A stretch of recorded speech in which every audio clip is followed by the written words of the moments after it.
It is Monday, July 8th, 2019.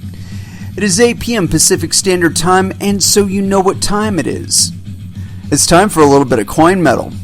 And it was a very monotopic, get your ass kicked at Jiu-Jitsu Monday, kind of a broad diversion from our normal way of doing things. But it was kind of cool. We had Coach David in, and he hasn't been in for quite a little while. So, he's subbing, and he'd actually kind of sworn off teaching at our class, our school, just because now he's running his own affiliate. So it can't be in two places at once. It's impossible. We haven't managed it yet. But he did grace us with his presence and his instruction, and so basically we were covering Worm Guard today, and you know what? I've never really used Worm Guard. I've never had to use it. I've never been in a position to use it. But it is a really interesting thing. And we were messing with it in terms of going from the Worm Guard straight to a back take. And we did do also a kind of an inverted armbar from there. But I'll tell you what, man, I had nothing but trouble with it. And I'll be honest, it's because I've got a huge ass and I don't really move around on it very well. Got to work on that. But we did a lot of reps, and I found that to be very, very helpful because I was especially having trouble with my butt being way too close to my opponent's foot. And so what I found to do, and actually I was guided to this by one of the other coaches. He said to put my foot on his thigh and then pump myself up, and that seemed to give me enough position. It gave me that 6 to 8 inches that I needed away from the foot to be able to sit up and grab the lapel from under my opponent's leg. It's kind of interesting. But yeah, as far as that particular guard, I can see utility for it, and if I were to get a bit more agile and a little better on moving around on my ass, I can see where I would apply it. I like the way that the wind is on it. It felt really good, the momentum of it, and it has a really interesting dynamic to getting your opponent on their butt from a standing position. But like I said, I just had nothing but trouble with it, and I usually do have some issue with regard to being on my back and my agility on my rear. But yeah, we did a little bit of guard retention with the Worm Guard, and then but pretty much it was just working that Worm Guard transition onto the back and then working it into an inverted arm bar. Like I said, I don't know that I'll ever use it, but I am going to get better at it. I don't see any reason not to. Is the point where I experience those kind of challenges, I tend to look at them more now as something that I need to work on. I can't ignore it just because I'm not good at it. Because you never get good at it then. You just keep walking away from it. And, well, that's not what I'm in jiu-jitsu for. I'm in jiu-jitsu to learn to face my fear and grapple it to the ground and choke it the fuck out like a little bitch. So, I can't go walking away from stuff just because I'm uncertain of it right now. Anyway, it is with great pleasure. I will have Mr. Rob McNeally with me from TUSC.NETWORK, and we're going to be talking a little bit of coin tonight. So as far as our first dance goes, it's traditional, man. We got to throw down some body count. And as far as which song to go with, Bloodlust, First Dance, here on Coin Metal.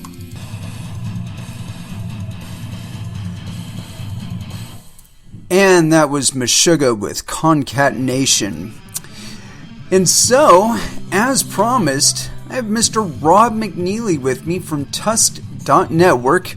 Hello, Rob. How are you? Good. How are you doing tonight? I'm doing very well. And so tell us a little bit about your project. Well, there's so much to tell. We started TUSC as a cryptocurrency, as a project dedicated and focused on helping basically industries that have trouble with traditional banking. So we launched our basically we started about a year and a half ago with an ERC20 token called Original Crypto Coin, OCC.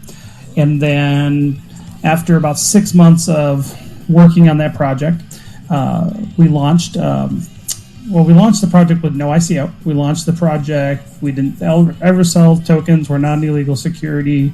We weren't out to scam people. We were out to actually try to solve problems. And then we realized that running, anything on, Ethereum as a token is really difficult. So we decided last summer that we needed to launch our own blockchain from scratch. And so we did so. And we basically spent the following 6 months building a team and then deciding where are we going to start? What if we're going to go after the payment model? Where are you going to get mass adoption from in this world? Right now, all the crypto is out there. Everybody talks about users and Bitcoin and all this other stuff, but nobody's really using crypto at this point for buying and selling goods or services in any large amount. And so when we decided to launch our own blockchain, we decided to rebrand it as TUSC, which stands for the Universal Settlement Coin. So it's TUSC. Though we do have an elephant as our mascot and our logo. Nice. But then we said, hey, look, why isn't there mass adoption? So we started looking at trying to deal with that problem. Why isn't there mass adoption? And what we kind of came to the conclusion is that a lot of the projects out there, the big ones that have resources and huge market cap, don't really spend the time and invest the money on building sales teams and doing business development and focused on niche markets and vertical markets in one industry. So we said, okay, so what are the industries that have a problem with banking right now? And I call them like the 7 deadly sins, but there's 6, 7 businesses out there that currently do have a problem with banking. And, no one's really hammering on them too much right now and showing them how crypto can solve their problems. Those industries are things like the cannabis industry, the adult, pornography industry, payday lenders, pawn shops, immigrants, refugees, and guns. And guns. And so out of all those, you got to look at all those industries. They're all distasteful to somebody, right? And they're all, depending on where you are, political problems. But we said, look, we decided to focus our cryptocurrency for the gun industry. And we did that for a couple of reasons. One, guns are constitutionally protected in the United States right now, whereas those other things are not. Yeah. And two, I live in a very gun-friendly state, and half the team lives in Utah, and Utahns love their guns. Yeah. And 3, half the team is, former vets or, dedicated gun guys like me. So I've been a gun guy for a long time, my whole life, really.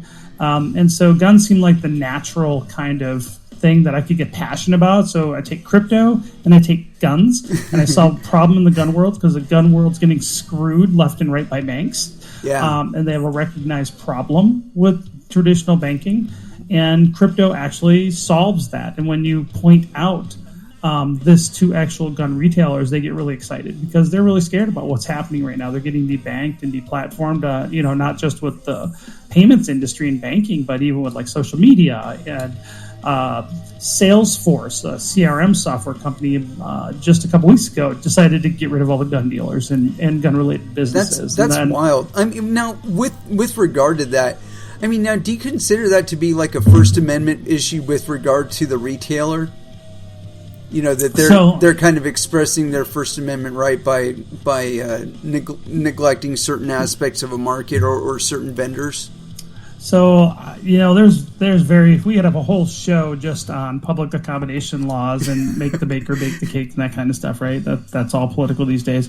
I think when it comes to private companies, I think they have a right to usually, or I'll put it this way, I don't think it's a First Amendment issue usually. If anything, it could be a violation of antitrust. It could be a violation of a particular state's public accommodation laws. So, those are some interesting arguments, right? But I would say in general, First Amendment applies as a limit to the federal government and state governments typically. So I wouldn't say it's a First Amendment kind of issue. But I do think I don't necessarily hate it from the standpoint that I think that when it comes to politics, with all the tech companies doing all they can to now like basically squish like a bug anybody that's got a dissenting opinion from them. I think it's actually a good thing because it's pushing people into other platforms. It's driving innovation from other startups, and it's giving other places people can go. Yeah. And I think it is the clear example of why decentralized technologies, not just cryptocurrency, but decentralized blockchain applications and social media apps, are actually being driven and are growing from this. So in some ways, I think let me get your read. Let me get your read on something there. Then, there's been a lot of talk about making like social media outlets like Twitter and Facebook into like a utility and regulating and like that. What are your what do you think of that? I'm not a fan of nationalizing anything, so I'll start there. Yeah. So, I do have an interesting, free. I believe people have a right to freedom of association. Now, we can argue what I like and what the laws say. Right. So, different states have what they call public accommodation laws. And here's the take you'll never hear on anarchist Twitter, right? About the bake the cake, because, people, conservatives get all pissed off, like, oh, they shouldn't be forced to build the cake. And I'll turn it around and I say, look, I don't believe now. I think there are legal people who disagree because we do give, in some ways, constitutional rights to companies. I don't believe companies should have constitutional rights. But my take on this is when you set up a company like an LLC or a C corp or an S corp, that's a government created entity that distorts free markets because it's the government now giving you limited liability protection. So do you see any place for crypto in kind of like avoiding all of that then? Oh, absolutely. I think crypto absolutely can get away from some of this. I do think it's censorship. Don't get me wrong. I think when the tech companies are censoring ideas that they don't like because they're politically correct, and I think that's a choice. I don't think it's a good choice from a business standpoint. Right. But I think it's in some ways. I think it's going to push decentralized technologies out there and more mainstream, and I think that's a good thing. Yeah. Overall, so I think I don't know. I don't necessarily agree that companies should be treated and regulated like utilities and things of that nature. That's just protectionism more than anything. Oh yeah. If you look at it, most electric companies got protected monopolies. It's not like good for the consumer. It's bad for the consumer when the governments regulate things like monopolies. So it just protects whoever's entrenched and has the connections to the politicians. So no, I wouldn't be in favor of that. Well, and it's really funny to me because I read a bit of net neutrality, and from what I could gather on it, and I read it on this show, actually, I did a live read of it. It was basically protectionism, and I could see exactly where, the FCC having the level of authority that they had granted to them via that over ISPs, where they could say, oh, you're not guaranteeing 99% uptime for all of your customers or all of your possible customers, so you can't do business in this particular locality. And that did so much to kick out the mom and pop ISPs. I mean, before then, we had Kmart. Kmart was giving away fucking internet service to anybody who wanted it, really. All you had to do was run the little pop-up on your fucking screen, and you had free internet access. But then, right. I'm a big believer in markets, and if you look at most of the problems I think with our typical government is that the government has too much power, and every time the government creates another program or another law or another regulation, it's creating a distortion in the market. And then the market can't operate efficiently because it doesn't have good information. I mean, if you think about it, when it comes to like a business, if you make a lot of mistakes in business, you fail. And usually you fail really quickly. Yeah. When government gets involved and starts picking winners and losers, then they prop up businesses that should fail. And in a way, it rewards bad decision making. And then the market doesn't know what to do because it's not getting good information to make decisions with. So in general, I'm opposed to government intervention in the markets as much as possible. Even though they create a use case for your product by being so interventionist in the marketplace. Well, our product is in business. I'm a business guy. I've been an entrepreneur for a long time, and it's simple as this: businesses should solve problems. Absolutely. Projects are tough. I mean, we're not a business, so I mean, TUSC is not owned by anybody. There is no TUSC Corporation. It's just it's a community project. But we are solving a problem, and our goal is to solve a problem at the same time as getting mass adoption in a very strategic and precise way. And so, how have you been going about targeting your particular genre of customer base? Like how are you going about getting to your people? So we have so far approximately 10 verbal commitments from gun-related and firearms-related retailers. Nice. And we're still 2 months out from launch. So I've been basically introducing people to what we're doing. I go to meetups. We have meetups. One of the things that I'm doing is I spend a lot of time in the social media side of gun Twitter and a lot of the firearms policy kind of groups. I attend conferences. For instance, I went down to the NRA conference in Indiana a couple months back. How was that? It was good, actually. And talked to a lot of retailers, and guess what? This is the one thing I always tell people. Before building a project, talk to your customers first. Because they'll tell you find out what they want. Find out what they want, which is exactly what most crypto projects don't do, right? They just go build something, but most of those teams are engineer-led, not entrepreneur-led, or not sales guy-led. And so they don't talk to customers first. We did. Some of the other things we're doing all sorts of traditional marketing, and I do a lot of sales. So I literally knock on doors, and I go into gun stores, and I personally talk to the management or the owners and invite them to our meetups. So we're going to be rolling out TUSC-related project meetups across the country. Nice. We've already been basically piloting them, and what we're doing, unlike a lot of crypto products, is we're having crypto meetups at gun stores and ranges. That's it. So get a little range time in with your crypto. Absolutely. It's part of it. It's bonding, right? So we're bringing gun people to crypto and crypto people to guns, and so it's kind of the good mesh. And the thing is, we're going to be rolling these out nationwide. Hopefully, that's the thing I'm doing over the next year and a half. I'm recruiting organizers in every state, and we're doing it in a precise manner, in a manner that we're trying to really grow this intentionally, not just ad hoc, because the marketing part's important, and the meetups serve a critical piece of this, because what we're doing is we're introducing the owners of the gun stores and the ranges to potential customers that are willing to use this new payment system out of the gate. Nice. And they seem to be very interested in that, and they're like, oh yeah, this makes sense for me. I'm having a problem with X, Y, and Z. So when we do that, it seems to work, and so that's where we're going to be growing this very intentionally.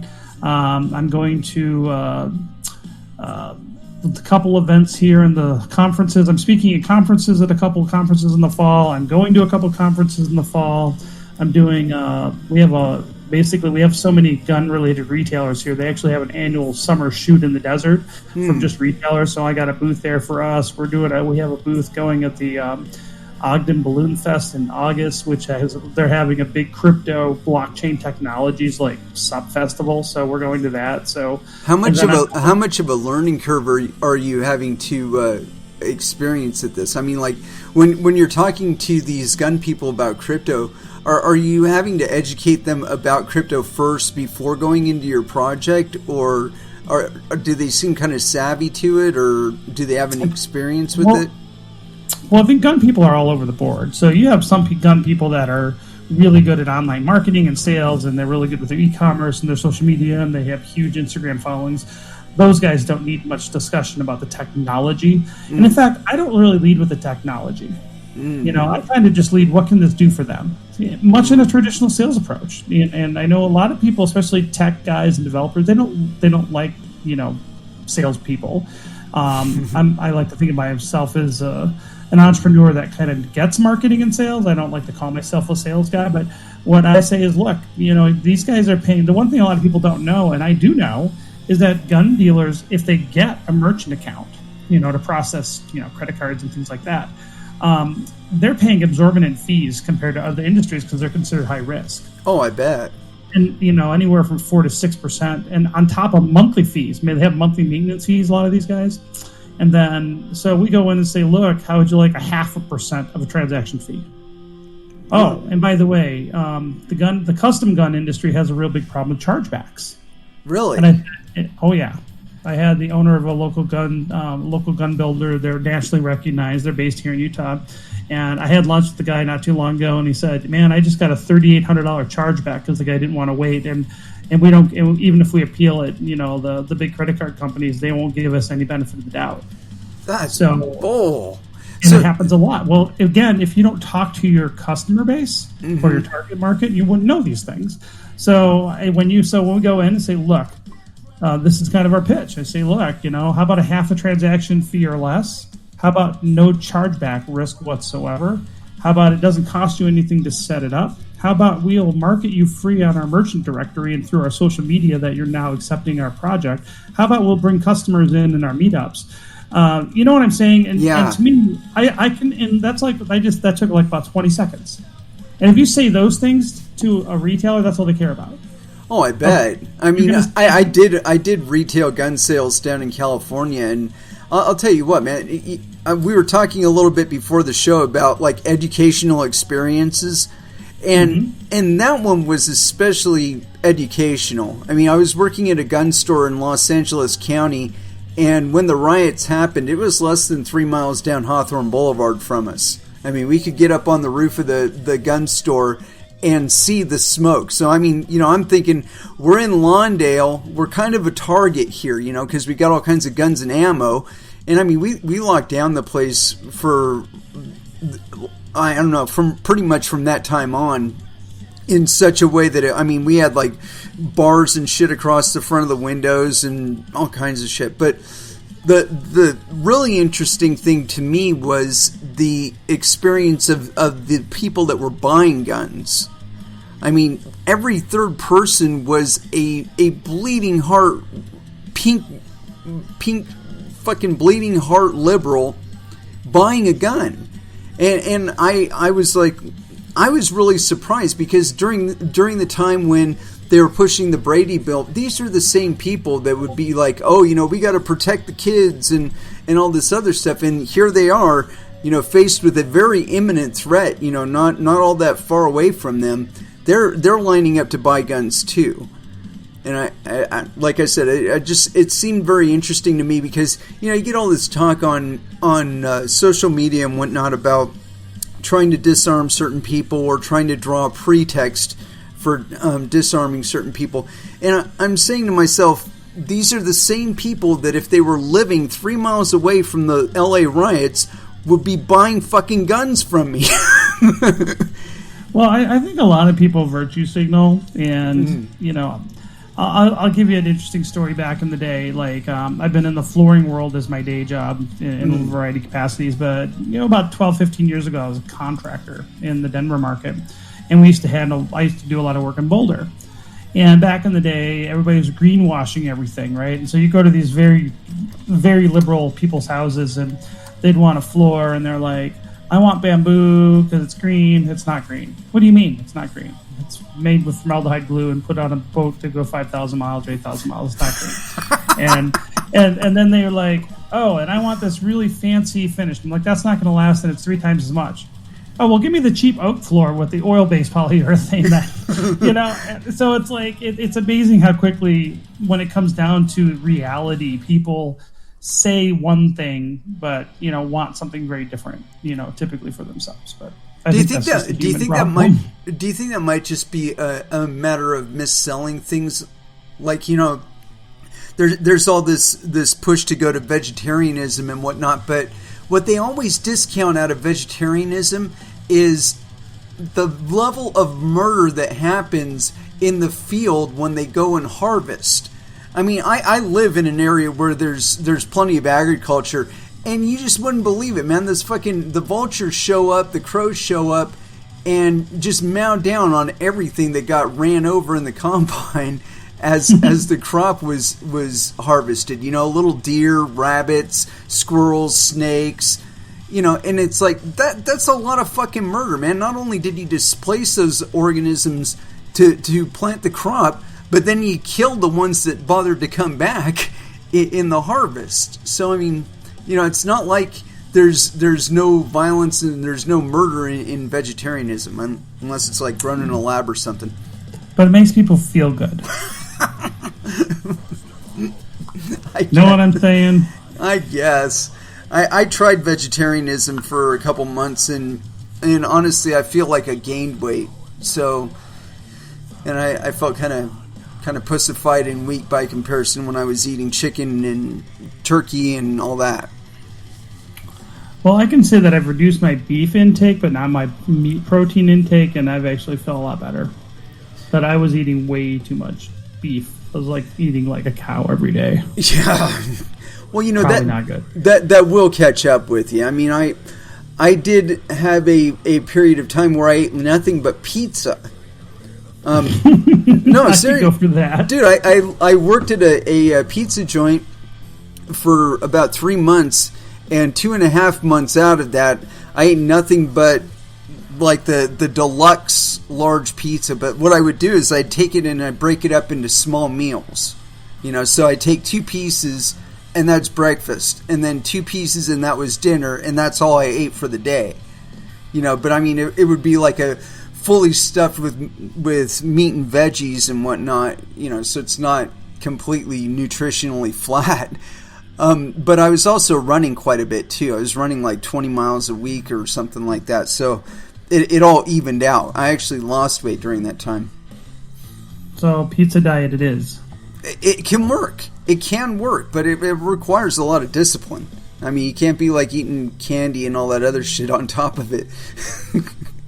Well, I think it's like anything else. I think it comes down to calories in versus calories burned. I mean, ultimately, that's the most important thing when it comes to weight loss and things.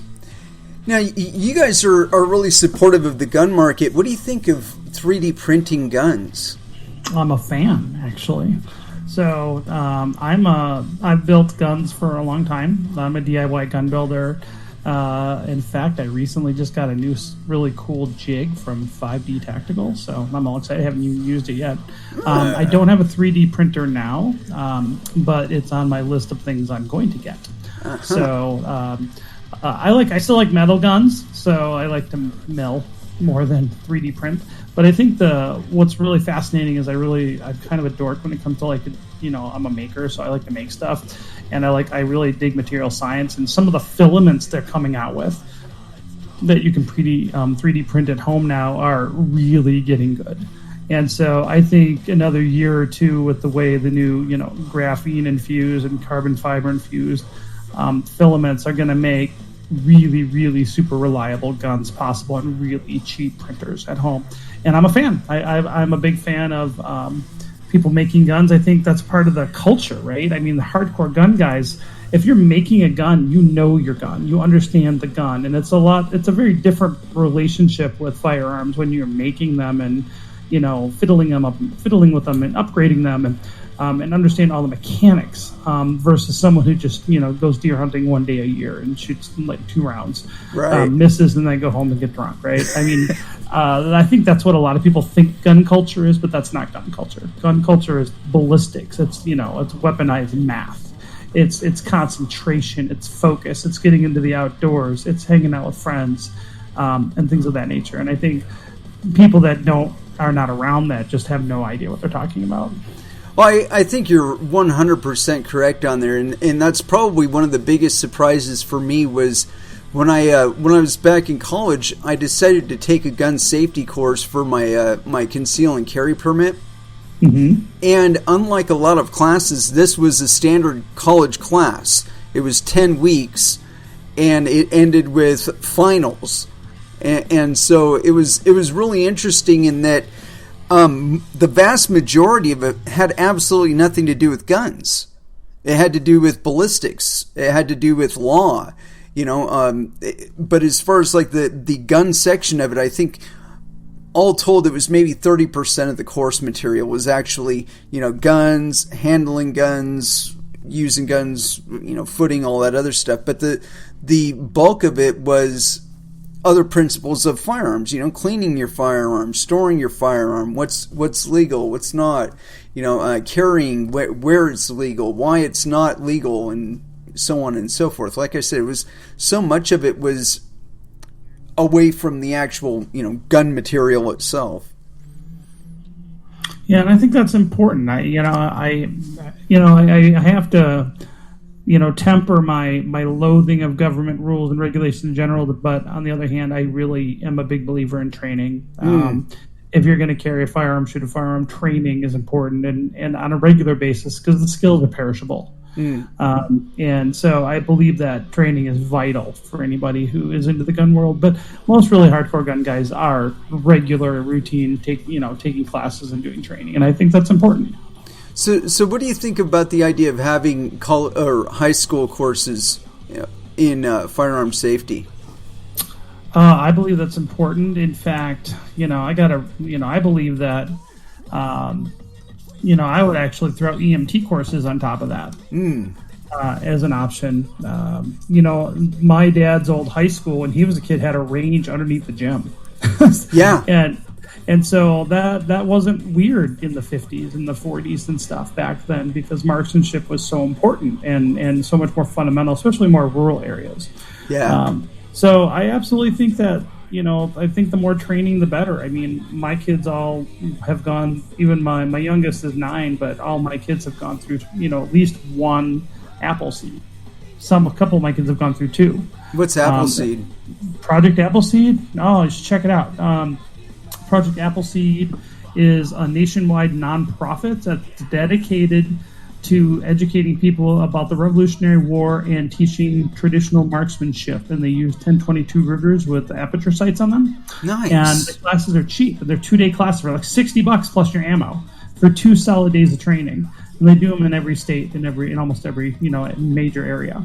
And it's interesting because I'm an assistant instructor, and what ends up happening is we find that consistently that they basically do a baseline shoot to see where you shoot, right at the beginning of the first morning after they go through the safety, briefing and things. And then by the end of the second day, everybody usually cuts their group size in half just over the course of 2 days. What, just people washing out, or? No. Well, usually people are all over the place on paper. So typically wherever you start out with your marksmanship, by the end of the 2 days, you will increase you'll basically tighten your group by about half. Oh, okay. I thought you were talking about groups of people, not groups of rounds. No, you'll have groups of rounds. So your accuracy will improve about 100%. Nice. So, and I recommend them, and it's really fundamentally good. They teach all the shooting positions. They teach you to shoot with a sling, all the major stances, and it's good. And I think those are the kinds of things we should have in schools. I think I think shop class is important, and welding class, and auto body, and those kinds of things should also be in school, because they teach people, even if they don't want to do those things for a living, it teaches kids, useful skills. We got away from teaching skills in the United States, and I think it's devastating that we've done that. And in fact, I wanted to learn a useful skill. I'm in my late 40s, and I literally just graduating from welding school, literally a couple weeks ago. Nice. And it was a full-blown, full-time, year-and-a-half program at night, 4 nights a week. I am now a certified, entry-level welder. And so it's funny because I was the oldest guy in the class and the only guy that had a master's degree. That's at least to make fun of me because I got an MBA, whatever that's worth. But it's funny because I tell people welding school is harder than graduate school was, business school for me. And I'm not even joking, it really was, because welding's hard. I'll tell you that. It really is a hard skill to develop.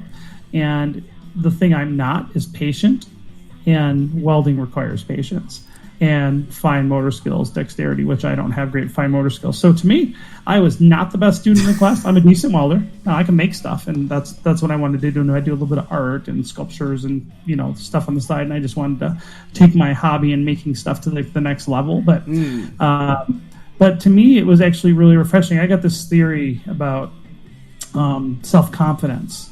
And I think what's happening in the United States is we have an epidemic of low self-esteem.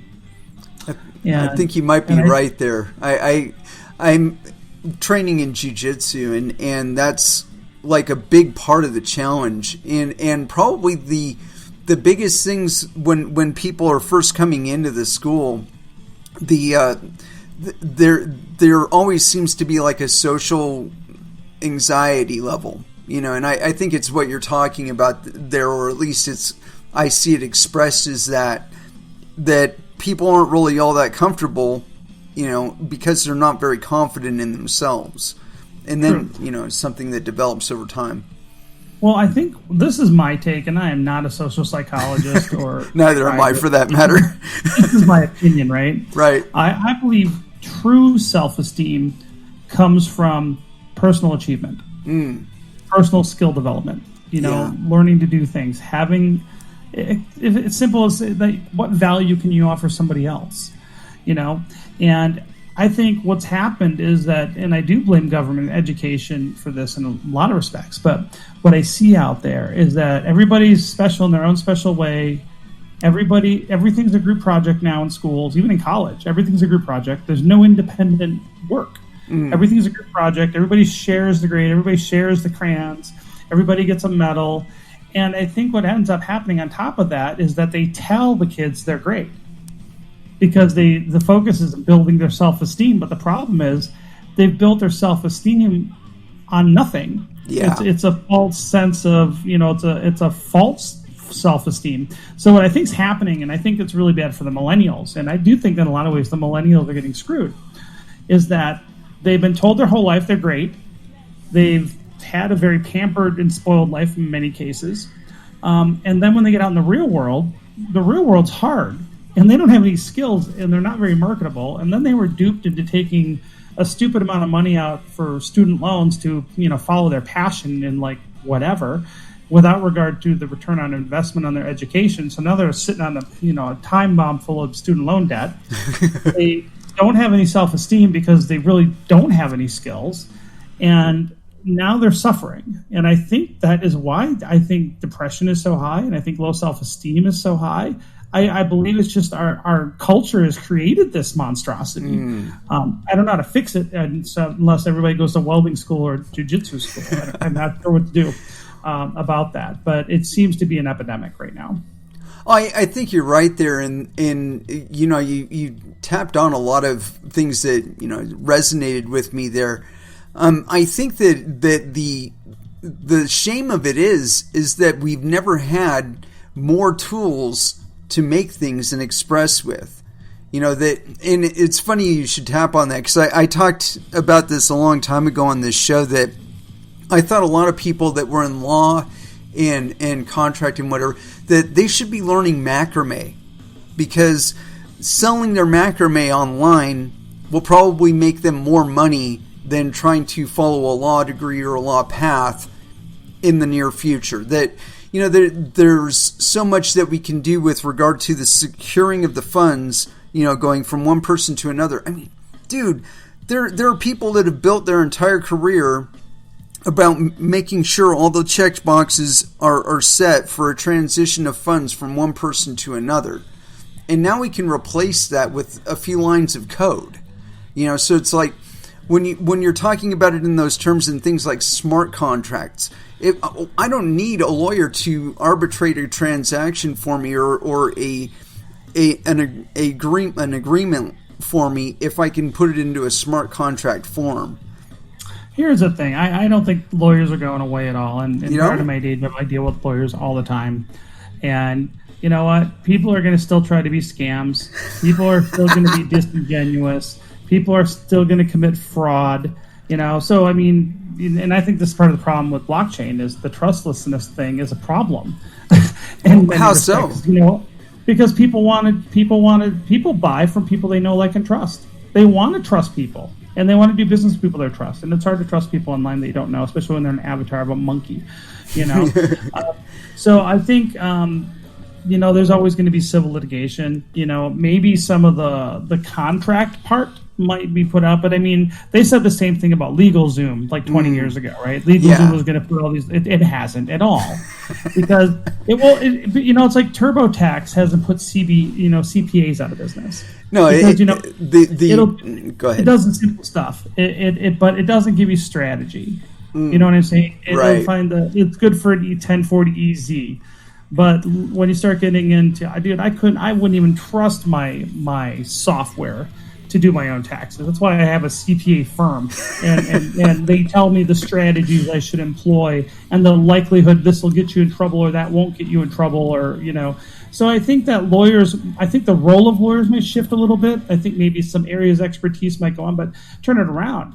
Consulting on, I think if any kind of smart contract, technology made some kind of legal specialty obsolete, I think there's going to be new ones created. I think there's going to be blockchain lawyers that deal with blockchain. Well, what if your smart contract had a flaw in it, or that cost people money, or it was fraudulent, so to me, I think lawyers are going to have to get smarter about the technology, but I don't think the technology is going to put lawyers out of business at all, because humans are involved. Anytime humans involved, there's going to be conflict. I think you're right there. Anyway, let's go ahead and break for music for just a moment. It's been a little while, and it's something we do on the show, but it'll be short. You got any suggestions? Helmet. Helmet. We can do it. We can do a lot of Helmet. Any particular song? Surprise me. It's been a while. Sure thing. And so, exactly which way should we go with that? I got some aftertaste. Life or Death by Helmet. Here we go.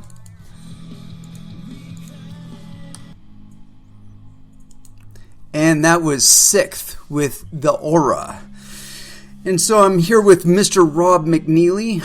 Mr. Rob McNeally from TUSC.NETWORK.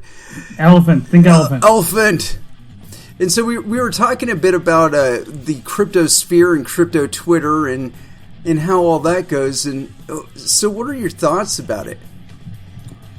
Well, I think it's like anything else in a movement. And I've seen this in things in politics and things like the cannabis movement. Whenever you have a movement start where something's radically different, the people that first push, start pushing the boulder and start getting movement and traction and start growing it, those people, I call them activists, right? And activists are really good at, raising awareness and getting things started, but they also can have sometimes a lot of ego involved, right? They're like, someone who's been saying the same thing to everybody, screaming Bitcoin for 10 years, and this is the best crypto ever, and it should never change, and it's perfect as it is, and then everybody's like, well, hey, actually, I made something kind of like Bitcoin, but it's a little better in this way, or a little different in this way, and that approach worked for that, but it's not going to work for what we want. And then what you end up happening is they don't like competition. They don't like people coming into their territory because it's theirs, right? They created it. And I think a lot of especially the OG, and we call them in crypto, crypto Twitter, like the maximalists, and some of the big projects have like a Bitcoin maximalist or an Ethereum maximalist. And I find is usually, we've been in this space now, and our project started a year and a half ago, and what we've found is that maximalists are pretty toxic to anybody that's not in their space, that's not on their project and on board with their project. And they get pretty nasty, and some of them are just straight up bullies. And I think, sometimes they have good points about certain things, and maybe they have some history that people don't necessarily know, but oftentimes they're almost to the point where they're bad for the industry, think of it this way. Imagine you're a business owner, and this guy, Rob, with this project TUSC says, hey, you should, accept, this TUSC crypto. But if you want to learn more about crypto, you should look at the cryptosphere and go on Twitter. And the first thing you see is people arguing about Bitcoin Cash and BSV and BTC.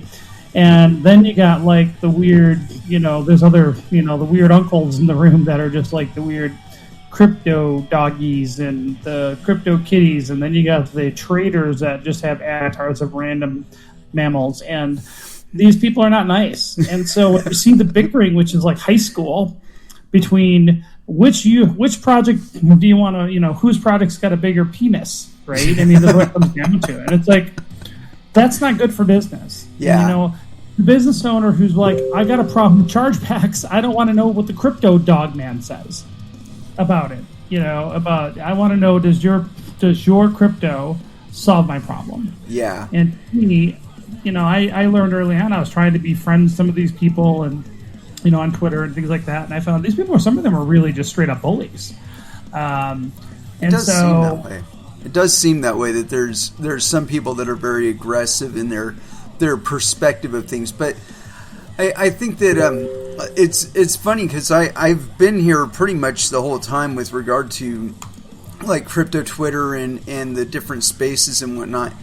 And my take on it is that it's money. If you consider the fact that these tools can be used as money, it suddenly becomes obvious why some people are as invested in them as they are. You know what I mean? And not just in a financial sense, but in an egotistical sense too, because it is in their interest that you use their project.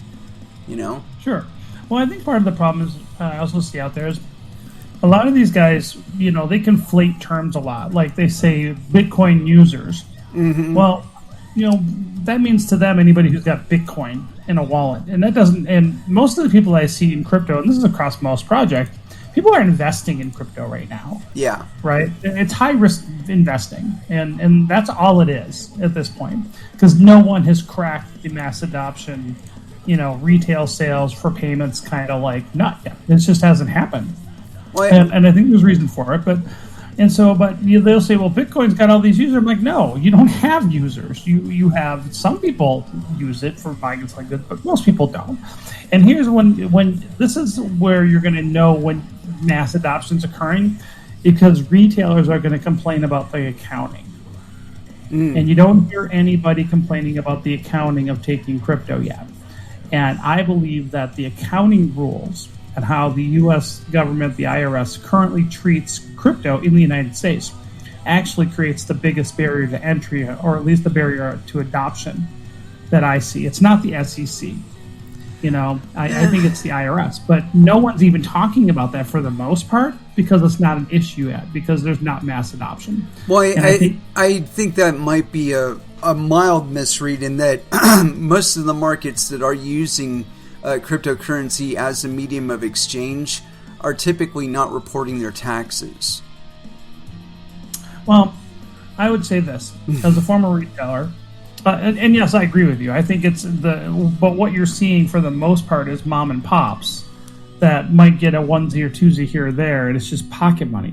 But I can tell you is if you're a business, let's just say you're a business that does $300,000 a year in sales. Mm-hmm. If half your sales came from crypto, you're going to have to deal with the accounting. Mm-hmm. If you're dealing with $20 a week, and you can ignore it, right? It's just probably going to the wallet of the owner, right?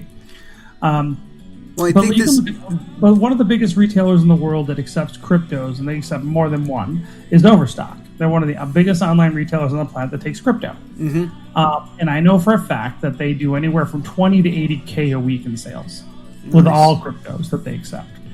And then, that's not a lot considering how big they are in proportion to, they're not Amazon, but they're still $1 billion company. And they're doing very little. And they're one of the few, and the thing is, you would think, because, Overstock carries a lot of different stuff, right? So if people were actively buying and selling goods online, they're going to probably shop and buy things at stores that accept it. Now, I know that's changing. I know there's some debit card stuff that's coming out and some other things which aren't good. But at this point, you don't have mass adoption. And I think, going forward, with these maximalists on Twitter and things like that, they conflate number of wallets with users. And to me, users are people that routinely buy and sell goods with crypto. And I don't think there's that many people out there that do it. Investors are a different person. They're a different group of people. But I do think that if you look at the way most of the crypto projects are out there, the way they set up their marketing, they're marketing for investors. They're not marketing for users. And so we talked just a teeny bit about your experience as a member of a crypto project. And could you expand on that a little bit now? Sure. It's interesting how warped the crypto blockchain space is or has been, and how radically and how quickly it's actually changing. So, how would you say it's changing? Well, all right. So we had this like mass hysteria bubble back in 2017, early 2018 with the Bitcoin is all-time high and things like that, and the sheer number of ICOs trying to get rich quick overnight. But the thing is, so there was a lot of people that invested, I would argue unwisely, into ICO projects. And because these ICO projects, one, had these stupid raises for, I would argue, many of them not very good business ideas, raised crazy money, and then these people spent the money like crazy. And because of all this, all this liquid crypto out there, the whole industry that kind of built up around it became like basically pay to play. So, exchanges started. I mean, the big one you hear about is like exchanges. And I just got a crypto. I'm actually looking at getting onto some exchanges again, and I've looked at or applied to with our token project, and now I'm getting back into it with our blockchain coin, and looking at how listing fees for exchanges. And you would not believe, I mean, the crazy amounts of money people were asking or getting paid because of all this liquid ICO money. So I had this one, and this is just the other day. This is about $100 million exchange. And this exchange, they said that their rates would be between 15 and 30 BTC. Smoking crack. Exactly. And I'm like, what part of community project did you not hear? But so that and this is nuts. And then you've heard stuff like Binance's, $3 million people have paid to get on Binance. Now, on Binance, it might actually bring enough volume to justify it. But, even right now, to get on Binance's DEX, you have to have 2,000 Binance bucks in play through their convoluted process to get onto their DEX. And their DEX is only doing like 5 million plus a day in daily trade volume. So it's not even that big at this point. So, I mean, this is the stuff you have to, contend with from the exchanges. But the graft always goes into other things too, like journalism. So PR, and I've done a lot of my own PR for businesses and political campaigns and things over the years. And pretty much in every other industry, if you want to send a newsworthy press release, there's a format. You send it out, and then if they like your story, they'll do an interview with you or what have you. That's how press, PR works. Right. A lot of people hire PR firms, but they still are just sending press releases to influencers in the media and try to score free interviews for their clients. Right. But that's not how it works in crypto. In crypto, it's like, send us, $2,500 or a quarter BTC to submit a press release. But then they don't disclose that it's marketing. That's not a press release. Press release is you're a journalism outfit. You're supposed to be making money from clicks or advertising. Oh, no. Crypto world, you're paying to play even to get your project out there through the crypto world. When you say the crypto world, what are you referring to specifically? Like publications or? Yeah. So and I'm not gonna name names, but there's some large crypto rags that are like online major news outlets for crypto, but most all of them charge and a lot of money just if you want to submit a press release, unlike any other industry. And then conferences. I'm not even talking about tickets to conferences, but trade show booth space in conferences. So depending on the industry and how big the industry and how well established a show is, meaning what the crowds can be expected. In most industry trade shows, you can spend $1,500 to $5,000 at the most, but usually it's $1,500 to $3,500 for a trade show booth at some of the biggest to pay for a booth space. Now I can tell you, we're looking at doing the SHOT Show, which is the biggest gun trade show every year in the world, basically. Right. And it's in Vegas, and to get in their first booth, it's $3,400, and they post it on their website what it is. Right, it's $3,400. The cheapest crypto space I've seen yet, it starts at $5,000, but goes up to $20,000. Wow. Depending on the show. But what they do, though, as part of this will be like, and you can give a guaranteed ICO pitch. So now the people that are pitching up there aren't even these are people trying to get money and stuff. But, they don't even let free projects talk. It's all about who paid to be on stage. Wow. And it's slimy, and it's I would argue unethical, because again, they're not usually disclosing. At least a year ago, they weren't disclosing a lot of this information. I think it's changing now. I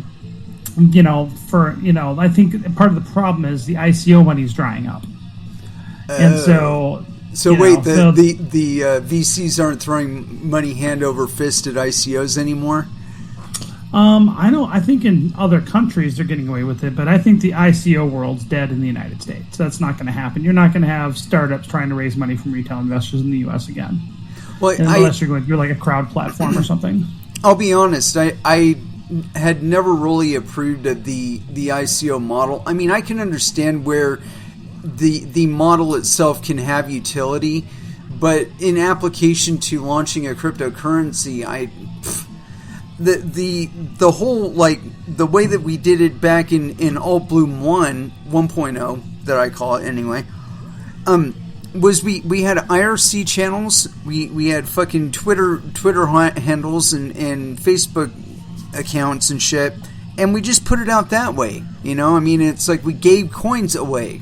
I mean, one of my first exposures to cryptocurrency on Twitter was somebody sending me like pink coin or something like that, where they sent me a USB drive that I could use, that was a wallet, or had a wallet on it, that had funds on it. Now I exported them and all that, but that was like one of my first exposures to it, and it was a much more inclusive environment than it is right now. And I think that when cryptocurrency has its utility back, it's kind of been stolen away for the moment, I think, by better performing currencies in the legacy markets. But I think that in itself is going to have a relatively short run. That in the longer term, we're going to see like the Federal Reserve going back into money printing, and that's going to drive up the value of Bitcoin and other limited issuance cryptocurrencies.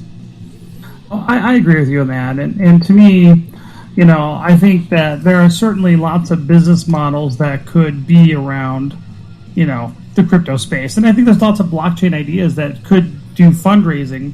I think the problem is you see out there is that, you can't really raise money as a startup from retail investors in the United States. That's just kind of like established. It's not even a gray area in the law. It's a very well beaten to death law for almost 100 years. But I think because of all this, money, like, here's the thing, an angel investor, depending on what round you're on, these would be like seed rounds, right? With like an ICO is like a seed round almost, or like a Series A. These guys are getting like tens of millions of dollars, which an angel investor at this rate would give you like $100,000, or something, depending on what you're doing. And so you're talking people getting like B and C level or C series like rounds of capital, in their pocket without even an MVP, which is, it's lunacy. It's crazy. Well, and so we were talking spending money at crazy. We were talking a little bit about that with regard to white papers and product. Right. What are your thoughts on that? I mean, I have read your white paper, by the way. Cool. Well, good. We're going to update it. We actually just got a lot of things to add to it. And we go over some of those things too. But one of the things that with angel investors, other than crowd platforms, which are kind of new, they're very limited on what people can raise money for on a legal. Do you have an example of GoFundMe? GoFundMe. Oh, okay. Like GoFundMe's, Indiegogo, things like that. So those have only been around for, I think, 2012. Yeah, somewhere around there. They're very new. Crowdfunding is an SEC regulated thing, and you can do crowdfunding up to a certain amount if you're doing it through a registered crowdfunding platform like Indiegogo. Those came out of the Jobs Act under Obama. Created that new category of basically ways to raise security as a security. And so those are kind of interesting, but they're really capped. I think like $1 million or a couple $1 million, something like that. They're only, I have to look it up. But I think those could do well. But if you think about it, though, Indiegogo and those things, Indiegogo was originally for films, right? But you have to have a script, and people vote on the script, right? Right, and then decide. with, if you go GoFundMe or, they generally Patreon. have a prototype or an MVP already out that, and they have a nice fancy video that talks about it. They just need money to go to market. So they've already invested and either done an angel round or they've already, bootstrapped to that point. The problem with ICOs versus angel investing, angel investors and even VCs, they can look at business plans. Like a white paper is just like the theory and concept of what they want to do. A business plan has that piece to it. I mean, everything in a white paper is generally going to be inside a business plan, right, for a tech company. Right. But there's a lot of things that a business plan would have, and angels get business plans. Angels also get credit checks and criminal history checks on the co-founder team, and they actually meet the co-founder team. Right. And they do reference checks on the co-founder team, and they get a business plan. And the business plan's gonna have things like a marketing plan, an execution plan, a go-to-market strategy, an exit strategy. To at least think that these guys don't know how to gain 10 million users, or these guys totally know how to gain 10 million users. Right. And angels and VCs are primarily investing in the teams themselves. Do these guys have the ability to deliver what they say they're going to do? Have they taken money from investors before, and have they returned it or lost it? And I think, is the idea a good idea? Is there a big enough market for the idea? And are these the team that can execute on that? That's what angels look at. But the problem is the amounts that angels typically give are far smaller than, and even VCs in early rounds, far smaller than what people are getting with these ICO money raises, or tens of millions of dollars in like 5 minutes or whatever. I mean, it's ridiculous. It is. With a white paper. And here's a hint. A lot of these guys, when you start doing diligence, and I can tell you, fast forward a year and a half or from 2 years ago when I started investing in my own shitcoins, in my own portfolio, I'm like, well, look at, I'm pretty savvy, but I'm like, there's no information here. And you go to the LinkedIn's for like the team, and they're like, they've flushed everything out of their LinkedIn. They're like 40 years old and they've been working in crypto for 5 years. Right. Well, what have you been doing the previous 15 years?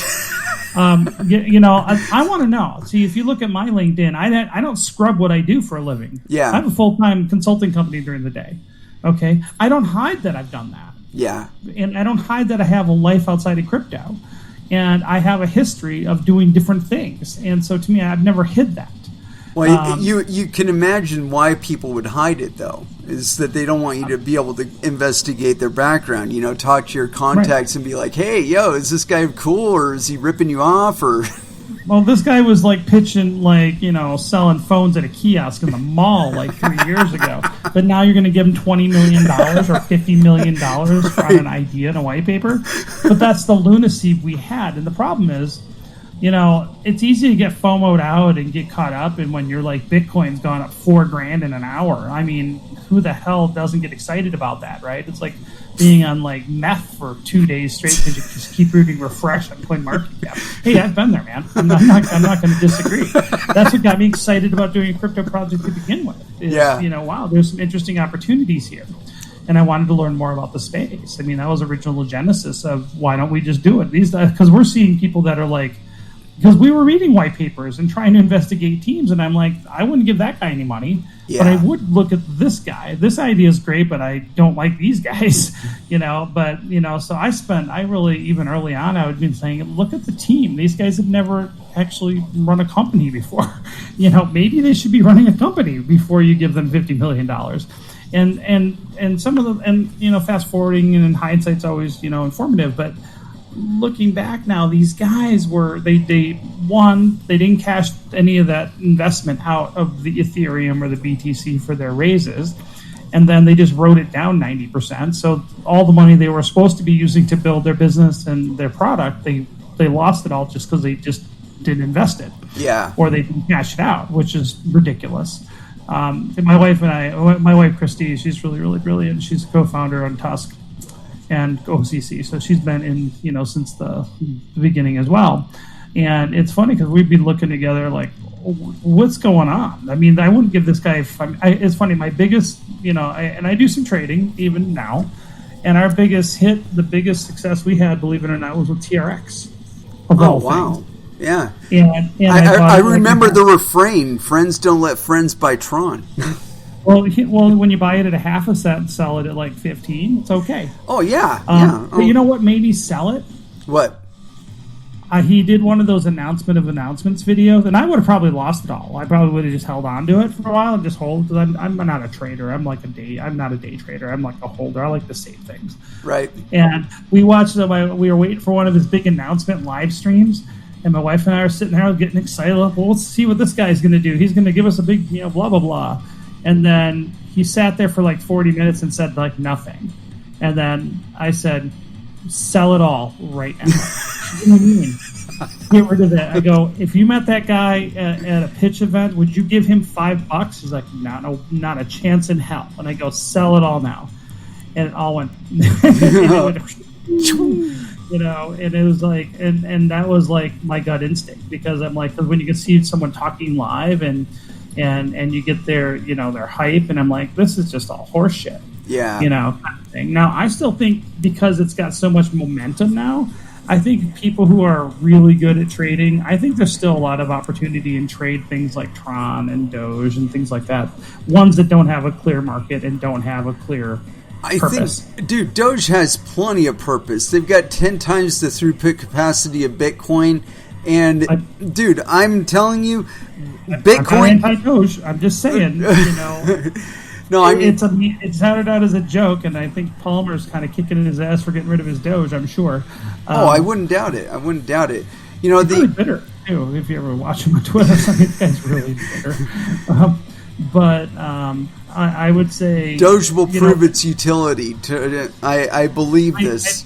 I don't disagree with you, because I think it's got enough history now. Yeah. That it's going to have... I think it's got a big community, and it just, the problem is they don't have a way to market it very well. It's just community driven, and I think a well marketed product will I think a well marketed product that has utility will beat out a good product that doesn't have like a good marketing team behind it. But we'll see how things pan out. That's just my theory at this point. But I think with like a lot of those investors, all this male investments led to like graft in the industry. Everything's pay to play, whether it's the media in crypto, whether it's like influencers in crypto. I had a friend of mine, literally a friend of mine, known for 10 years. He just turned himself into a crypto influencer. And how do you do that? Yeah, how do you? A friend of mine, like I've been in his office. I would say we're acquaintances, but hung out in his office, gone to lunch with them. Decent enough relationship that I'm like, when we launched, I gave him some friends and families tokens, because I wanted, if I gave out tokens to everybody I knew, nice, because I felt that if we were successful, I wanted everybody around me to be successful too. Absolutely. That's the kind of guy I am. And that's how I truly believe that. I'd rather people benefit from our work and our vision and solving problems. And then it was funny, because he had like, now this is probably in like April last year, just over a year ago. And I'm like, hey, we're launched now. If you want to talk about a project on your show, look, he's like, it's 7 ETH. And that's when ETH was like, almost $1,000 or whatever, like $900. I'm like, what? Well, normally it's 15, but since you're a friend, we can do an interview with you on my YouTube channel for what? I just said, nope. and I'm like, and you have a bunch of our tokens already. I was thinking to myself, I wasn't even thinking, when, that I was trying to bribe away on his show. I just was giving them out to friends and family, and, I said, hey, if you ever want to talk, I'd be happy. He was like, yeah, you come on up, but you're going to charge. I'm like, okay. So you quickly, go through this, like, you see, the influencer charging, the media is charging, the exchanges are, insane. And it's really insane when you get these, these startup exchanges where they're not even tracked themselves anywhere, and they're doing like 10,000 a day in trade volume, whether or not it's even real or not, you don't know. And then like, well, we want 4 BTC for you to come on. I'm like, you're out of your mind. No. Swear. And so it's interesting though, because and you'll say, nope, I'm not going to pay it. Well, what's wrong? I go, because you have no trade volume. You're not going to bring people to our project. Why would I pay to be on your exchange? You'll get more value with me being on your exchange. I mean, it's like, even like, I have a lot of Twitter followers on my personal account. Right. And so it's like funny because I'm like, I got like 150% or 150x more Twitter followers than this exchange does. I'm like, dude, if I just tweet that I'm there, you're going to get more benefit than me being on your exchange. That's sad. But it's changing a little bit. So I think what's happening is the ICO money has largely dried up. I also think that, most of those ICOs in the United States, or ICOs that sold to Americans, are all going to be deemed illegal securities if they're not already. And so what I'm seeing is exchanges are going to have to go back to traditional business fundamentals. They're going to have to go back and look at, will this project grow our exchange? Will this project have a community that will be beneficial for buying and selling and getting transaction fees? And that's the fundamentals that an exchange should be looking at. The problem is most of the business models for most of those exchanges are actually listing fees from projects and not actually trade volume and fees, withdrawal fees. And I think that's backwards. And I think the exchanges that's been their chosen business model, I think they're going to largely fail. I don't doubt that. Well, we go through phases, and we've been through a couple in cryptocurrency where we've seen certain organizations pop up that they don't last very long. And one of them that always comes to mind is Paycoin. I don't know if you remember them or not. They were the first quote unquote stable coin, where they were setting their rate for their coin at $20, and it lasted like maybe, I don't know, 3 hours that they were able to hold the peg, and then it just went completely nuts, and they made all kinds of money, and then they got in trouble. But I mean, it was one of those things where I could see it coming like 8 million miles away. I mean, the I read their white paper for one thing, and it's like, yeah, this project is going nowhere here. Sir Ultra is messaging me on Discord here. He says, let's see, fee was 89 cents. Most exchanges are insolvent.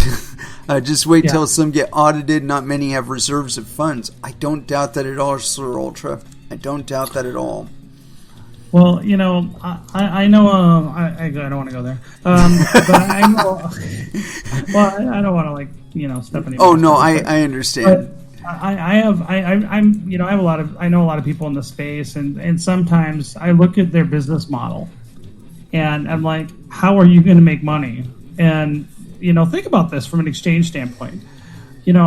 Some of these exchanges, I mean, their fees are like 0.2% or something. To withdraw, and that's the money they're making, or they sometimes do free trading, and I'm like, how can you make money doing that? It's like, you got to be making money somewhere else, or you got it all automated some way, or I don't know. I really don't. I mean, and so it's like, how many more quadrigas do you think we've got? How many what? How many more quadrigas do you think are out there? I'm gonna bet probably 30%. Are operating like Quadriga was, where they didn't actually... Yeah. Oh, wow. That's a lot of exchanges, dude.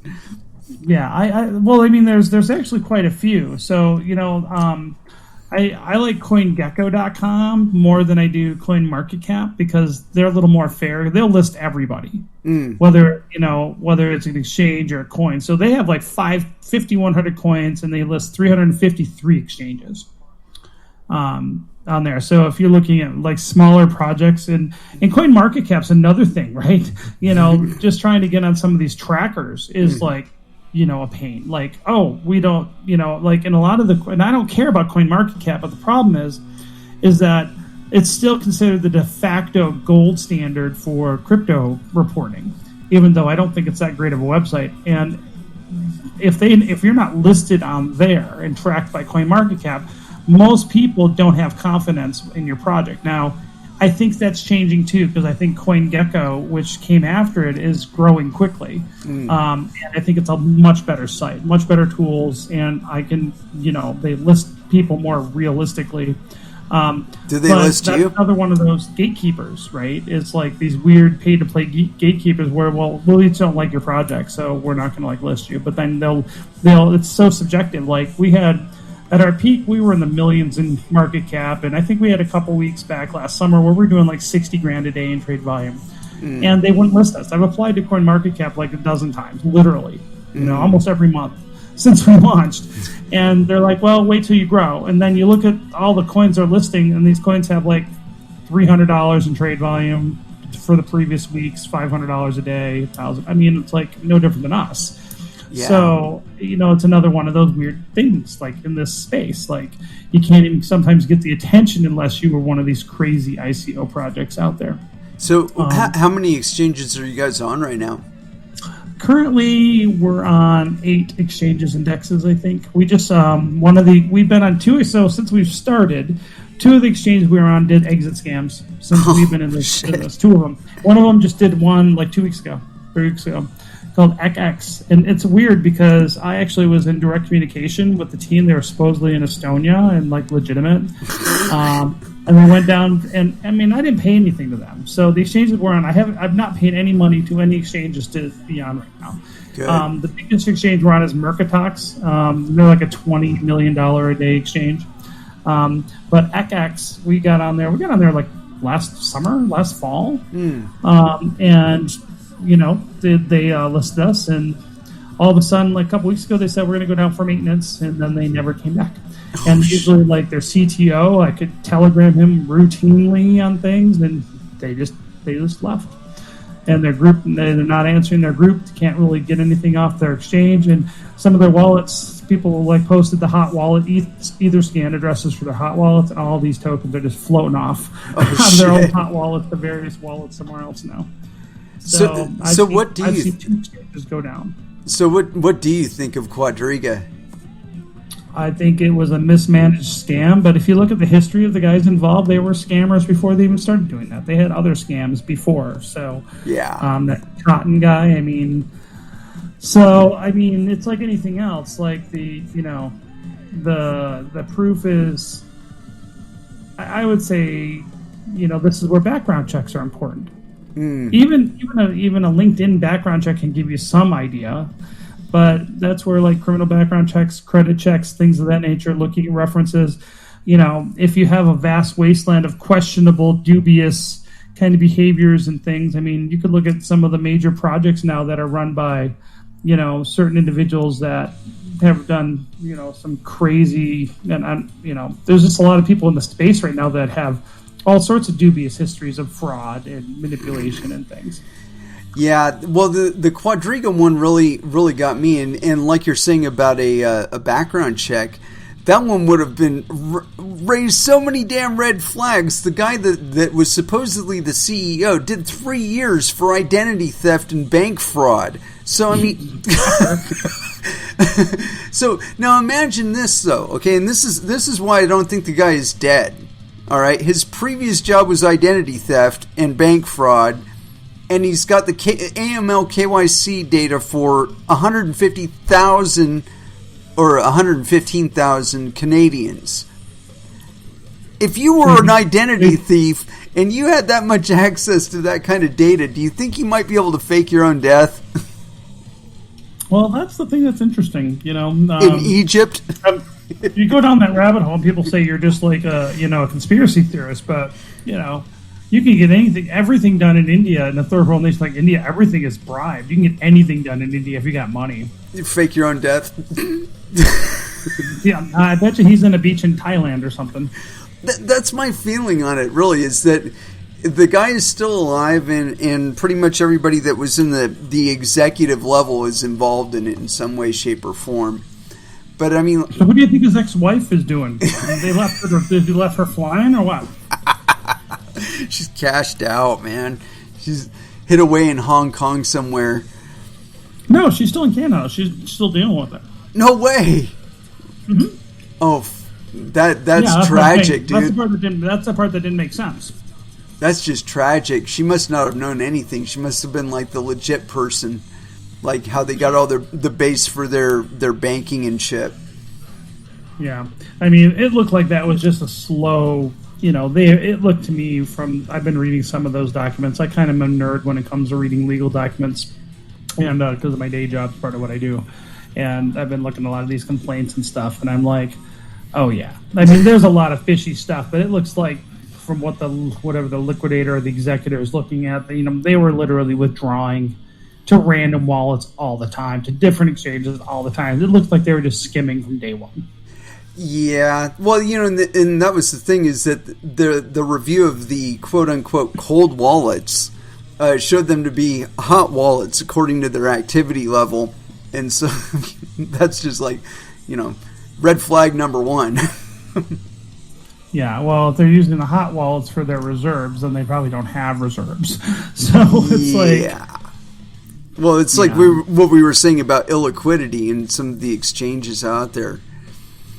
So I mean, it's like anything else with the liquidity, right? Like, and I don't have a problem with this. Like, as a small project, or a new project, if we needed to provide some liquidity, the way we're changing our model when we get, after we do our swap and move from OCC to TUSC, one of the reasons we're doing that is so we have a sustainable self-funding network. So a piece of the block rewards and a piece of the transactions fees go to things like that we can use to help grow liquidity. So if someone said, hey, we need we need a certain number of tokens just to start you off, so we have just so we're liquid in the beginning, we can do that, right? Yeah. I mean, if within reason, of course. Not going to give someone 5% of the supply or something, because I don't have that anyway. But it's like, if you go and look, okay, I'm not opposed to that, because that makes it easier for the exchange to open the markets for you.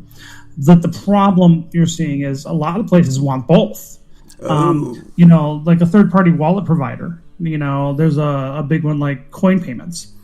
When we first tried to get on coin payments, when we first started, we were just an ERC20 token, which means that it's just 15 seconds to add another ERC20 token when you already are configured for that. Right. They wanted $150K a year.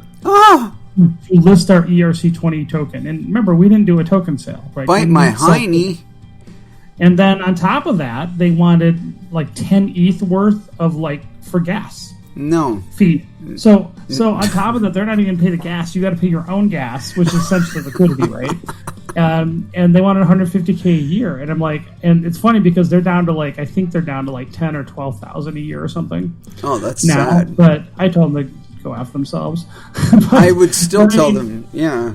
But this is the problem. Their business model. Think about it. They're a third-party payment gateway, a universal payment gateway that people can put on their stores like Shopify and things like that, right? Mm-hmm. So you would think, well, if everybody's buying and selling crypto, the business model is you're just tacking on a fee at the top of that, right? You're taking a little extra fee for providing the payment gateway. Well, here's the problem. That's not their business model. Their business model is the tokens listing fees.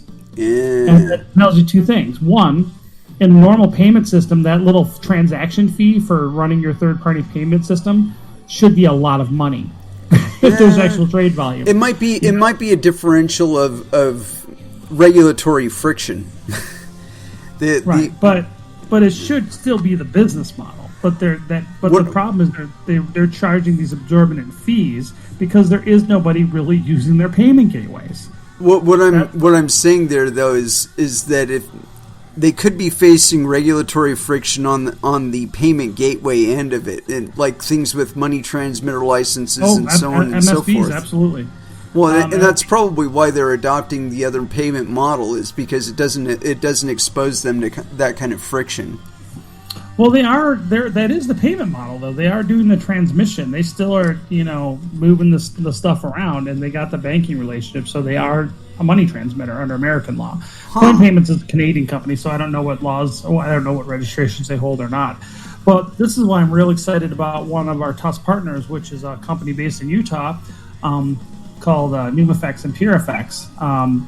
They are doing crypto payment gateways, and they're going to be doing payment gateways. They already got one for us for Magento and one for WooCommerce.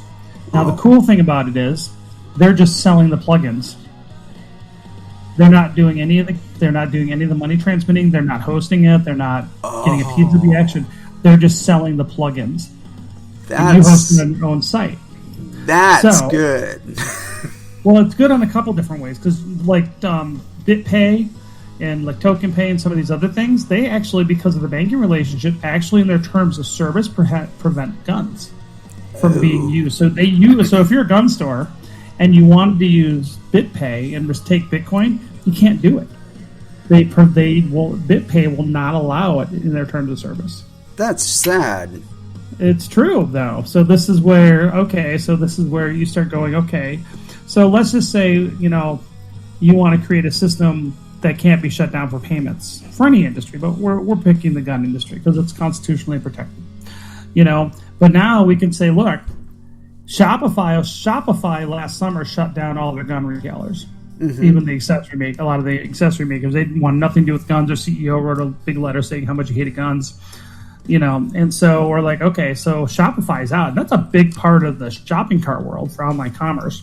Yeah. So here's the thing. So now we got an option. WooCommerce is open source. You host, it's just it's the e-commerce framework for WordPress. So if you host it on your own server or a server, in a friendly place with a friendly ISP or your own, now you can put in WooCommerce, and now you can use the NumFX gateways or the gateways for NumFX, PureFX, and then you can accept TUSC, and no one can shut you down. Nice. Because you own your own payment gateway. Okay. So you're not a money transmitter because you're just accepting crypto. So this is again part of the model. Their model is selling software, not getting piece of the transaction. They're just selling software that enables you to accept various cryptos, and they're working with us. They're one of our early partners, and so they're supporting us. That sounds like a really good gateway for you. I mean, yes. As far as the getting into the payments aspect of things. Now, you had talked about a conversion for your coin going from an ERC20 token to a mineable token now. Well, we're not technically mineable. We're going to what they call delegated proof of stake. So we're not a proof of work blockchain where there's just traditional miners like Bitcoin, Litecoin, things like that. We're delegated proof of stake. So we're more like EOS or Esteem or BitShares. So what we have is there'll be 21 main block producers or validators in our network, and then alternates that step up if one of those goes down. And so, the way where our code is, you don't have to have an ASIC to be up, to run block producers and things. So anybody who has a server and can get votes can be a block producer and for TUSC. And alternates also, or we call them the standbys, block producers also get paid. So it's not mining in the same sense as a proof of work chain. It's a similar function, but it's technically very different. Yeah. But our block producers, run servers. They're independent business owners. They have their own servers and hardware. We just say this is the recommended setup that you need. Mm-hmm. You get in the loop, and then you help validate blocks and run the network, and those people get paid. And then we are also incentivizing people to be on standby. So our standby block producers, just for running the nodes, also share in fees and block rewards. Okay, and you talked a little bit about the last time we did one of these. You talked a little bit about the compensation model for both the block producers as well as the backup block producers. And how does that break down? Oh, let's see. Where do I have? I think I have a chart somewhere, actually. Let me dig that out. I didn't have that out right now. We were just talking about this the other day. So we're gonna.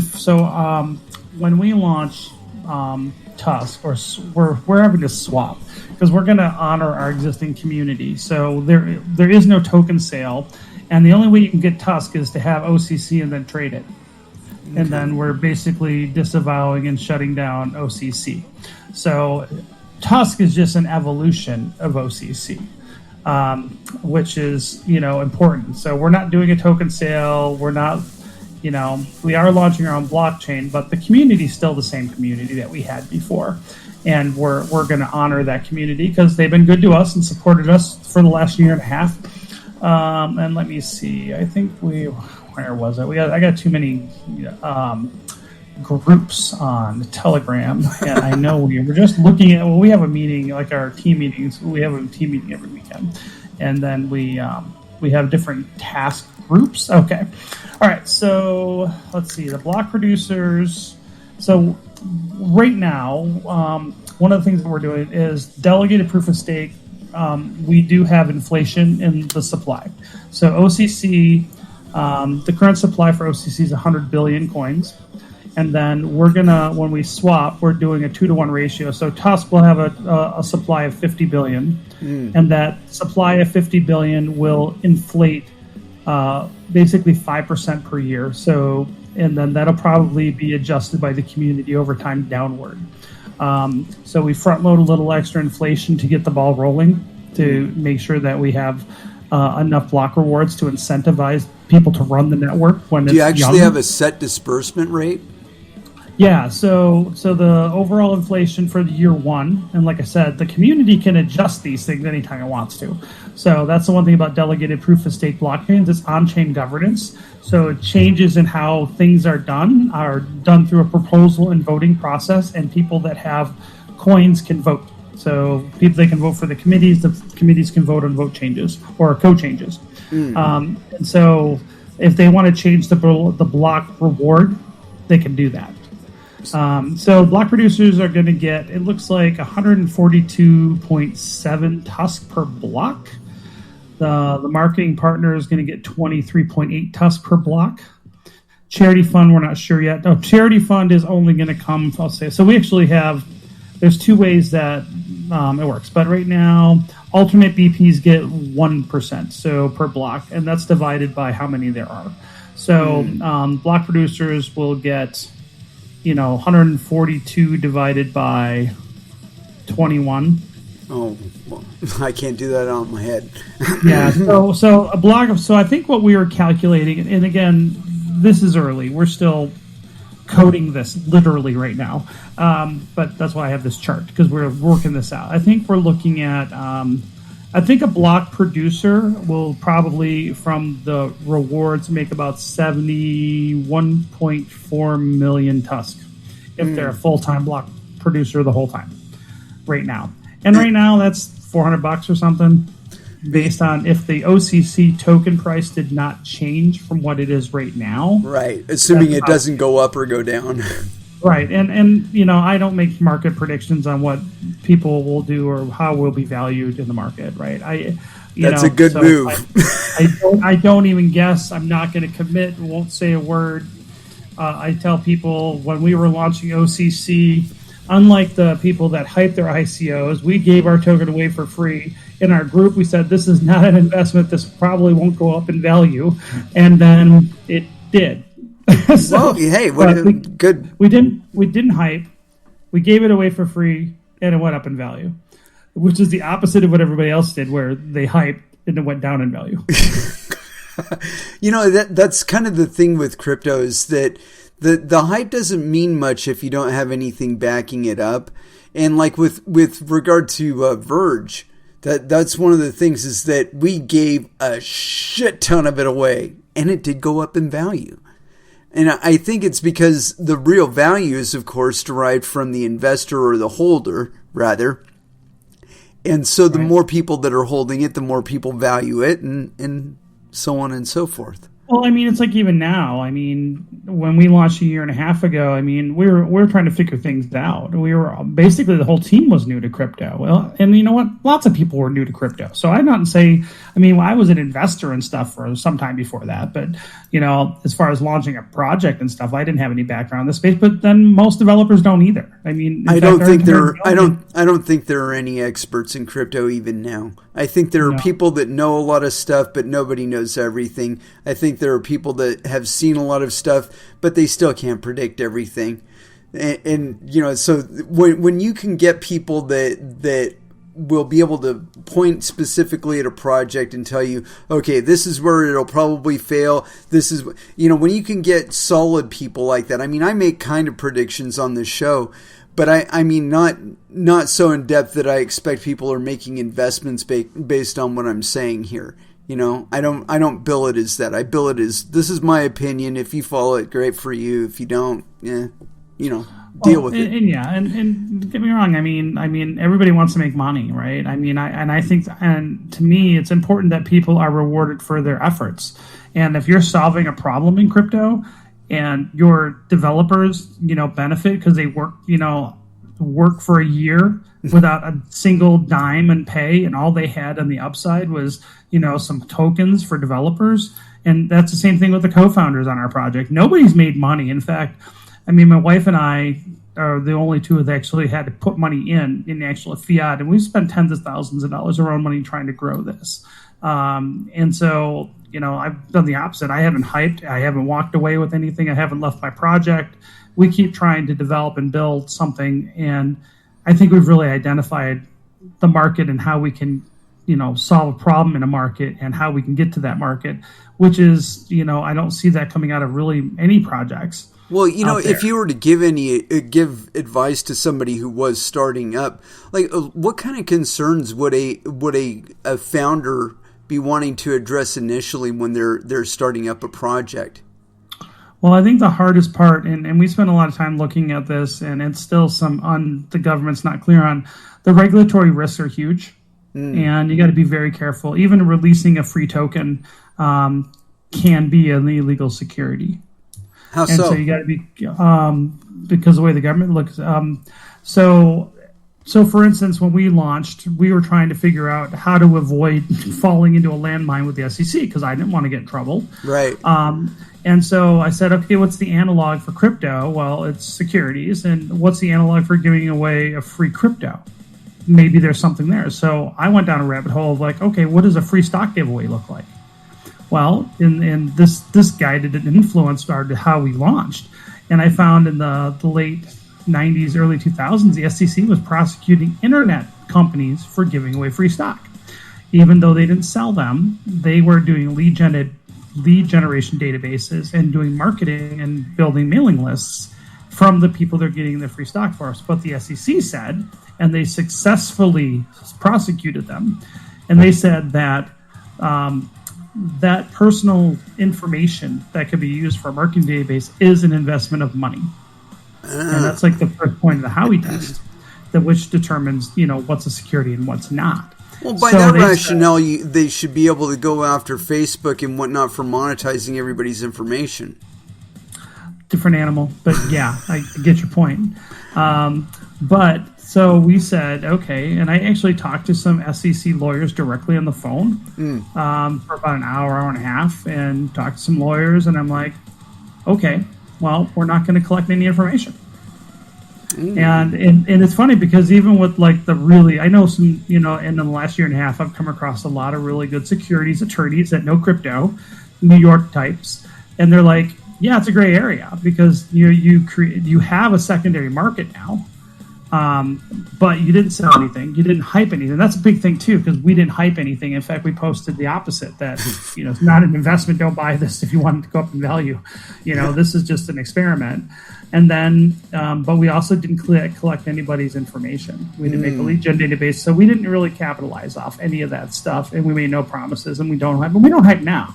And in fact, early on, people were giving us a lot of crap. We had to ban so many people from our Telegram group because they were mad at us for not hyping enough. Yeah. Because they wanted to, and we're like, no, I'm not doing that. And people got pissed off, and then they would get mad. I'm like, I'm sorry your free tokens haven't made you rich overnight. I'm not sure what your expectation was of that.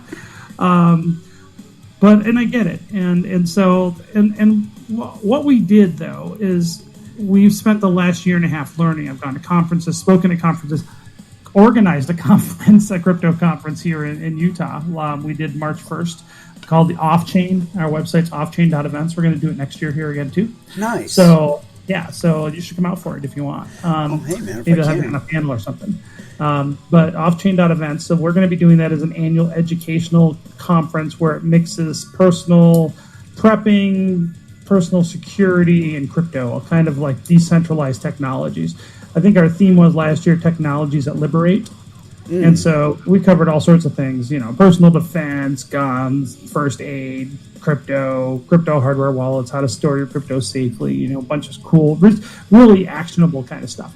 So, that's the stuff we've been spending our money on, but I haven't made any money off the crypto at all. No. But what we said, is we've learned a lot in that time, about every aspect of this market, the legal, the ethical, the moral, the corruption. the lack of use cases and where the use cases probably are. And so what we said is, look, being this token, we're there's not a lot of value here. Like, we don't have a lot of use cases because we didn't have the $150,000 to get on coin payments. We didn't have, $3 million to get on finance. So we're like, okay, we're just spending money every month running Twitter ads and Facebook ads and that kind of stuff. But we don't have a revenue model from this, right? But even if we had payment gateways, we have no revenue model. And we said, this is just not sustainable. This is ludicrous. And we said, look, we either got to do something or we got to shut it down. And then shutting it down would have screwed people who at some point did buy crypto. And I felt like, even though I made no promises, I felt that an ethical, almost fiduciary responsibility to do what's right for the people that did invest at some point in, Indonesia or the Philippines and wherever else. So we said, how can we turn this into a project that solves a problem, is sustainable, and is valuable? Like, it actually creates value for people. And so that's why we now went down this rabbit hole of, what is mass adoption and why isn't mass adoption occurring? And then we started saying, okay, where are the holes right now in finance in the United States? And that's how we decided on those, various industries like guns and cannabis and things like that. We said, look, if you're going to go someplace with a payment system that's based on crypto, you got to go where people have a recognized problem with banking. So, for instance, and what I mean by recognized problem is that they've experienced it. Well, they're having pain. Right? Yeah. So it's like, if you typically these OG maximalist types, right? They're like, just go tell the Uber driver. Most of them do not own any cryptocurrency. That's one of the things that you have to understand, is that there are individuals out there that their only purpose is to be on social media and speaking a specific narrative, and they even talk about other people having narratives too. It's kind of hilarious. But most of them do not own cryptocurrencies. That's why they can say the things that they do about Bitcoin. Oh yeah, you can just use it on Lightning, and you can just do this with it and that with it. And I'm listening to what they're describing, and I'm like, I could have swore I just read some fucking legislation that regulates this in exactly the format that you're talking about. So it's like you're basically guiding people into a highly regulated cage with this rhetoric. And, Lightning, right? They say Lightning might make everybody a many services business, right?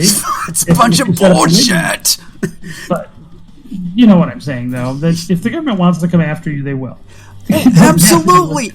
Oh, I'm behind a VPN or some bullshit, dude. The thing is, though, is this. What nobody talks about with regard to Lightning, and it's because it's not wise to talk about it, is that it's all dependent upon on-chain transactions, which means that limited to 1 megabyte, eventually those on-chain transactions are going to get really fucking expensive. Especially if we're talking about $100,000 to $200,000 Bitcoin. You're not going to be talking about 15, 20 cent transaction fees. You're going to be talking about, $200. Yeah.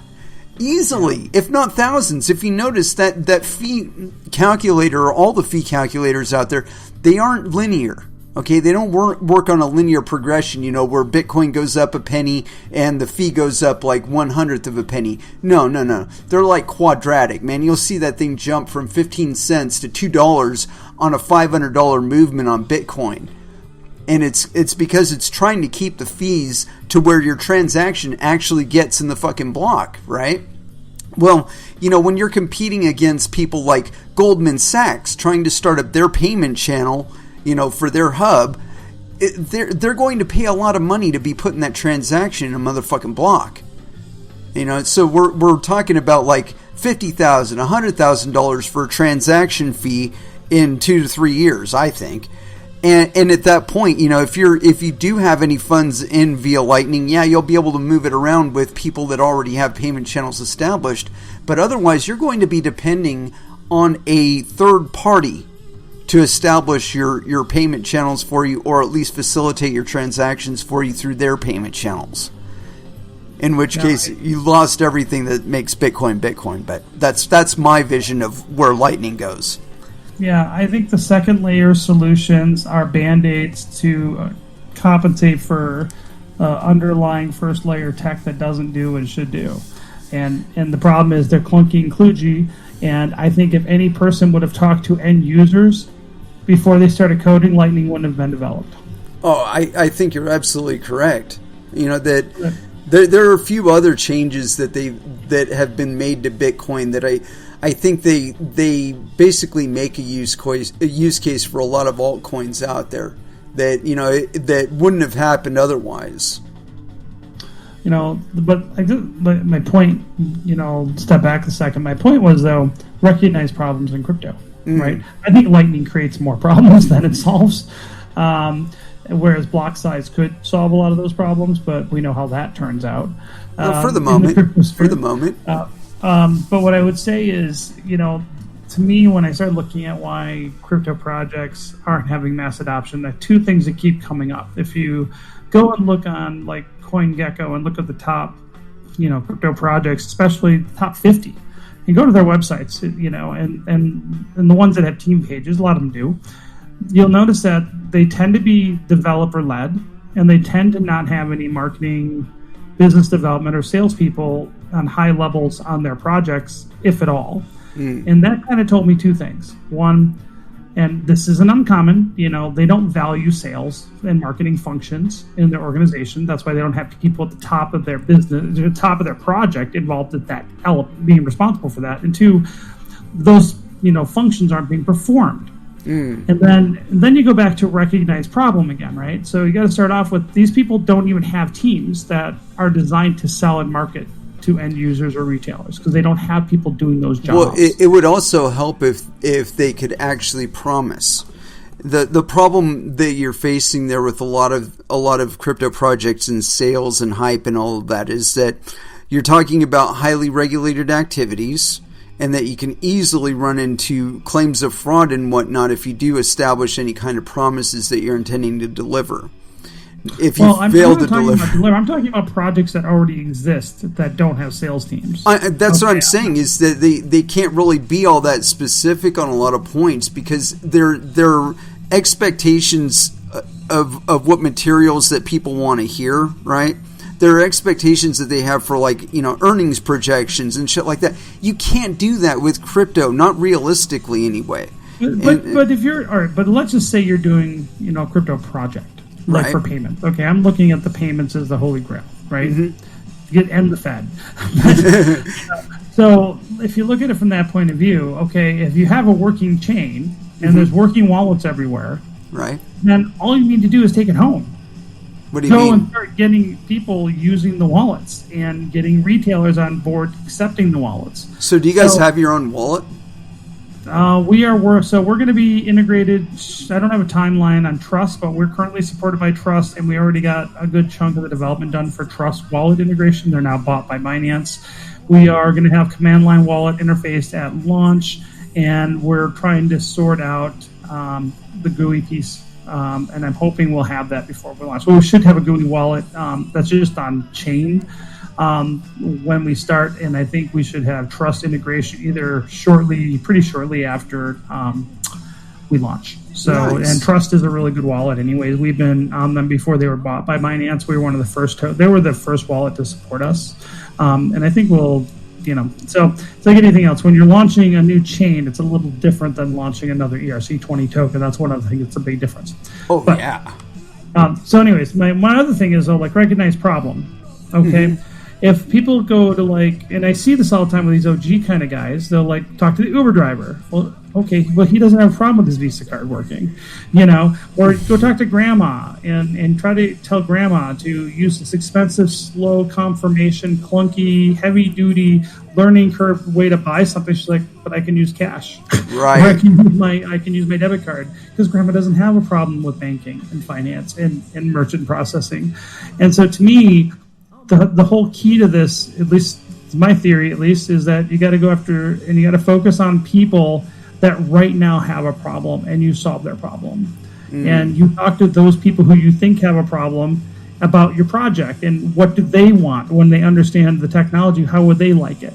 And that's what we've done. I mean, we got a couple advisors that are coming from the gun industry. So our team isn't just crypto advisors, even though we have like the lead dev of Ravencoin, Ron Black. He's one of our advisors. Nice. Love the guy to death. Doesn't live far from me.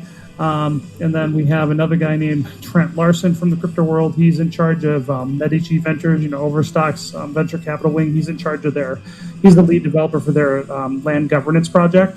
Oh. And he's one of our advisors. So, I mean, we got some pretty decent advisors that really code. They're not just like scammers or something. And then we got some gun people, and we got a few more that are coming on from the gun industry and the tacticals industry, because that's our market and that's our focus. So I think that's the thing, is you got to go over and solve problems for people that have a recognized problem. If someone doesn't have a recognized problem, and you say, hey, you don't have a problem with your Visa card, but here's a much more expensive way you can do business, and it's going to be really complicated, and it's going to be a lot more expensive, and you got to wait in line for 3 hours. I just don't see and the funny thing is, can you try to explain that to an OG crypto maximalist or Bitcoin maximalist, and they'll be like, no, grandma just needs to be taught correctly how inflation is ruining her buying power because of the Fed, and this is better. And I'm like, grandma doesn't give a shit. Grandma doesn't give a shit right now, because the Congress isn't talking about giving the banks, $7.3 trillion over 10 years or some shit like that. But you know what I'm saying is, but most people don't. The thing is, people say that on the news, but people don't put that two and two together.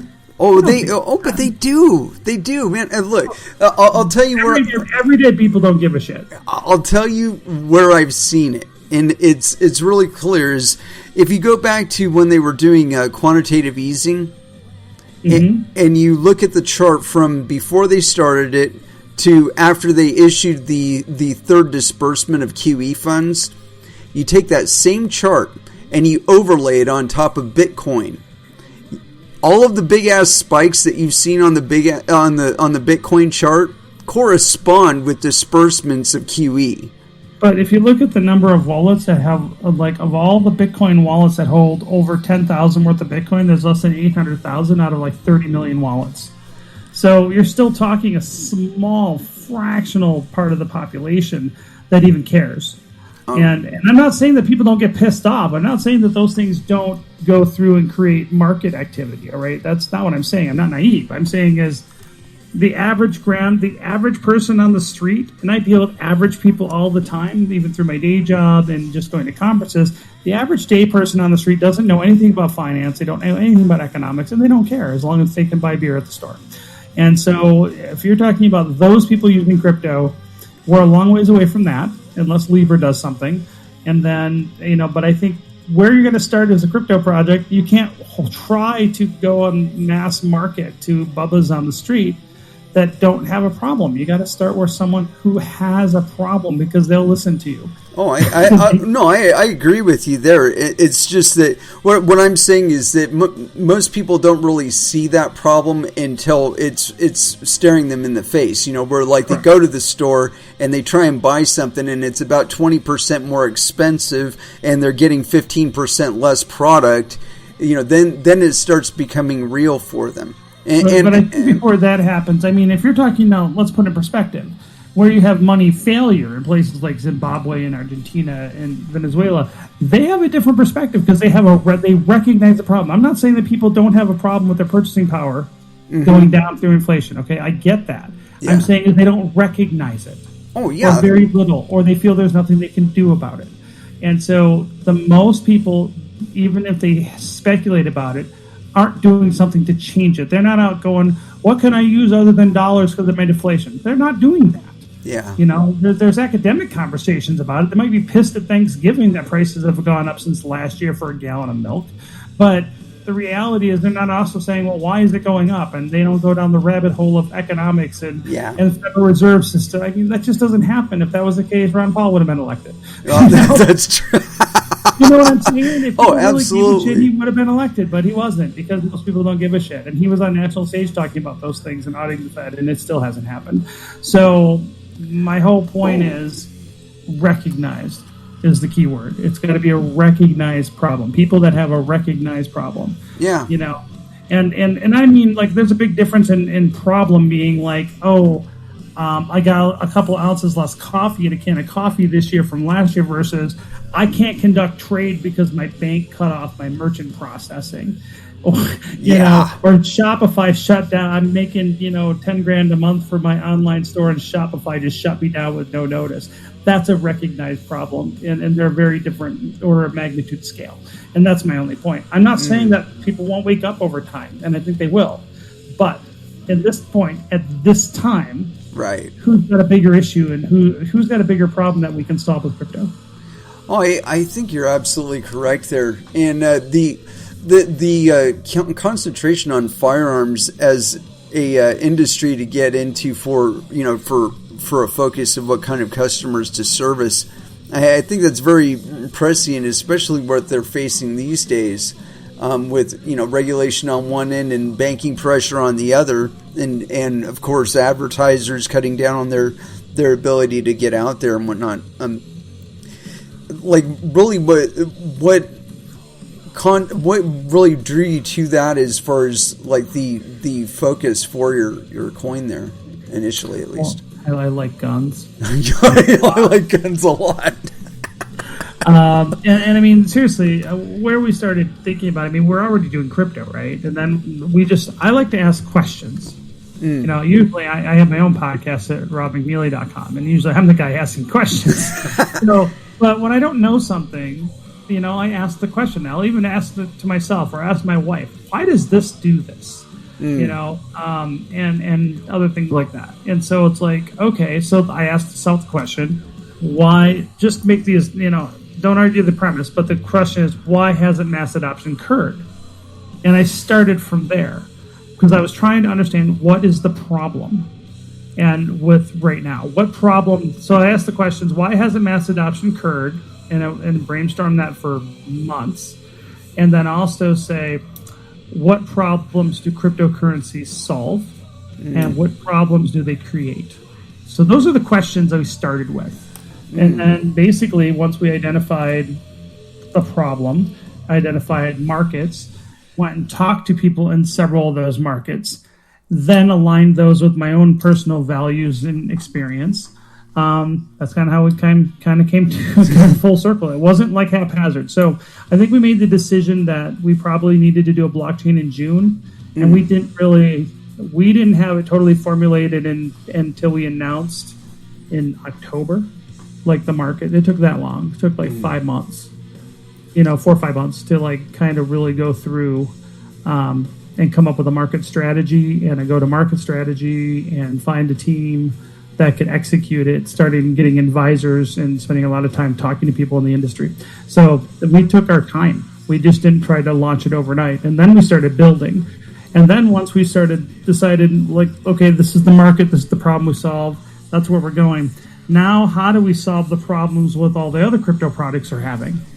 So you look at Bitcoin, and then I'm not picking on Bitcoin because you have to figure out, okay, what type of blockchain are you going to build? Yeah. How are you going to govern it?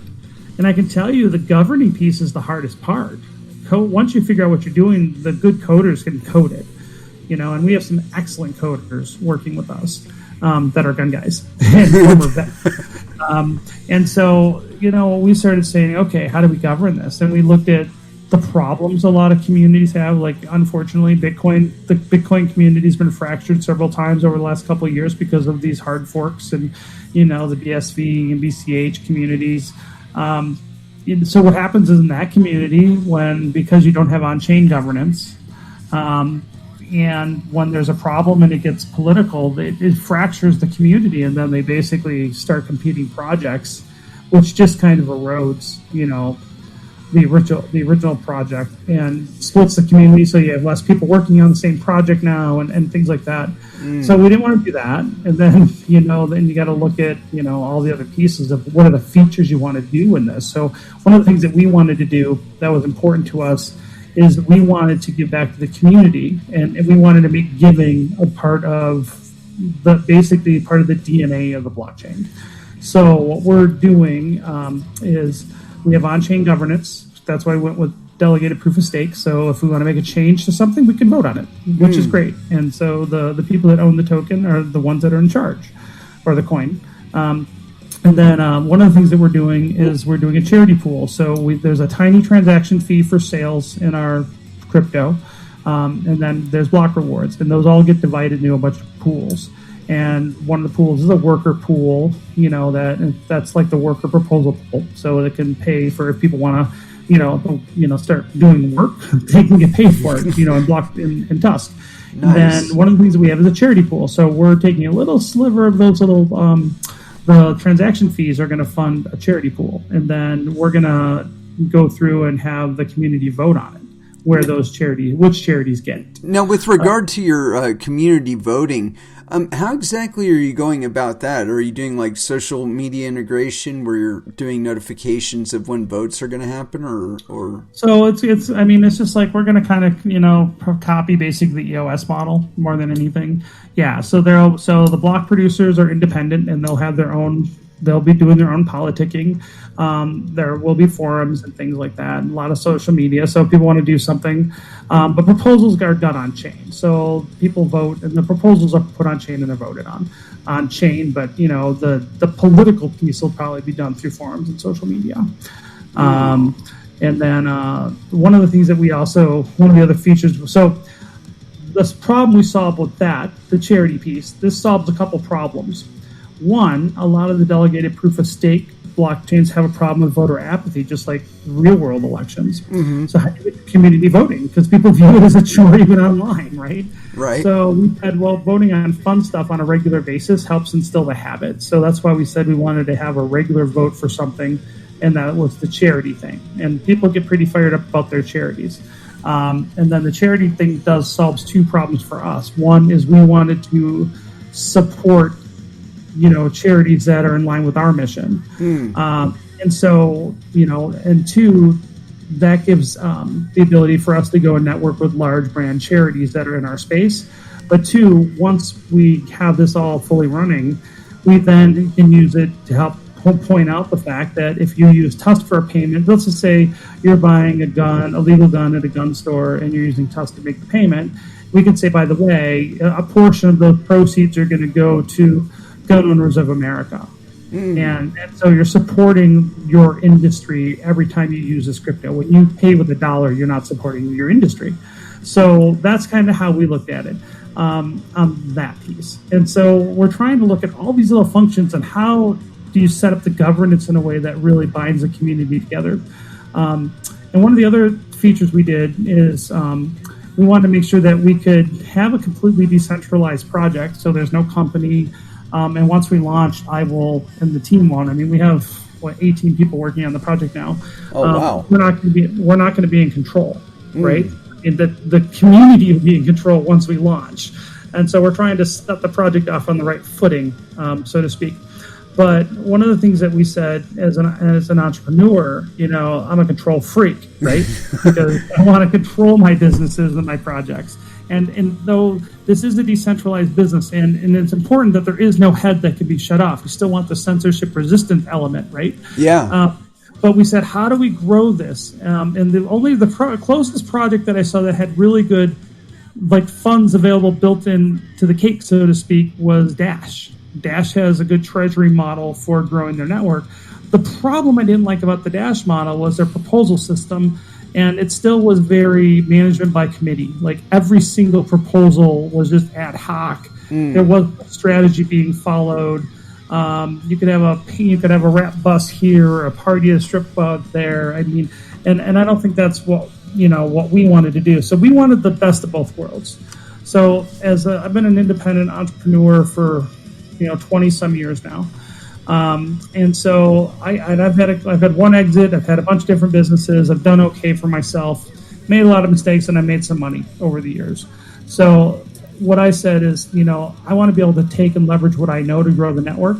But how do we do that in a way that is not bureaucratic and inefficient like the Dash model? Now, the Dash people get pissed off at me. I'm not trying to fight with Dash people. I like what Dash is doing. But I said there's problems there on their marketing.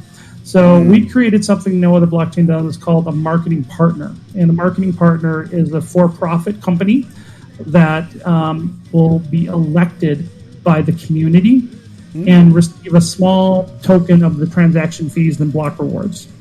its sole job is to market.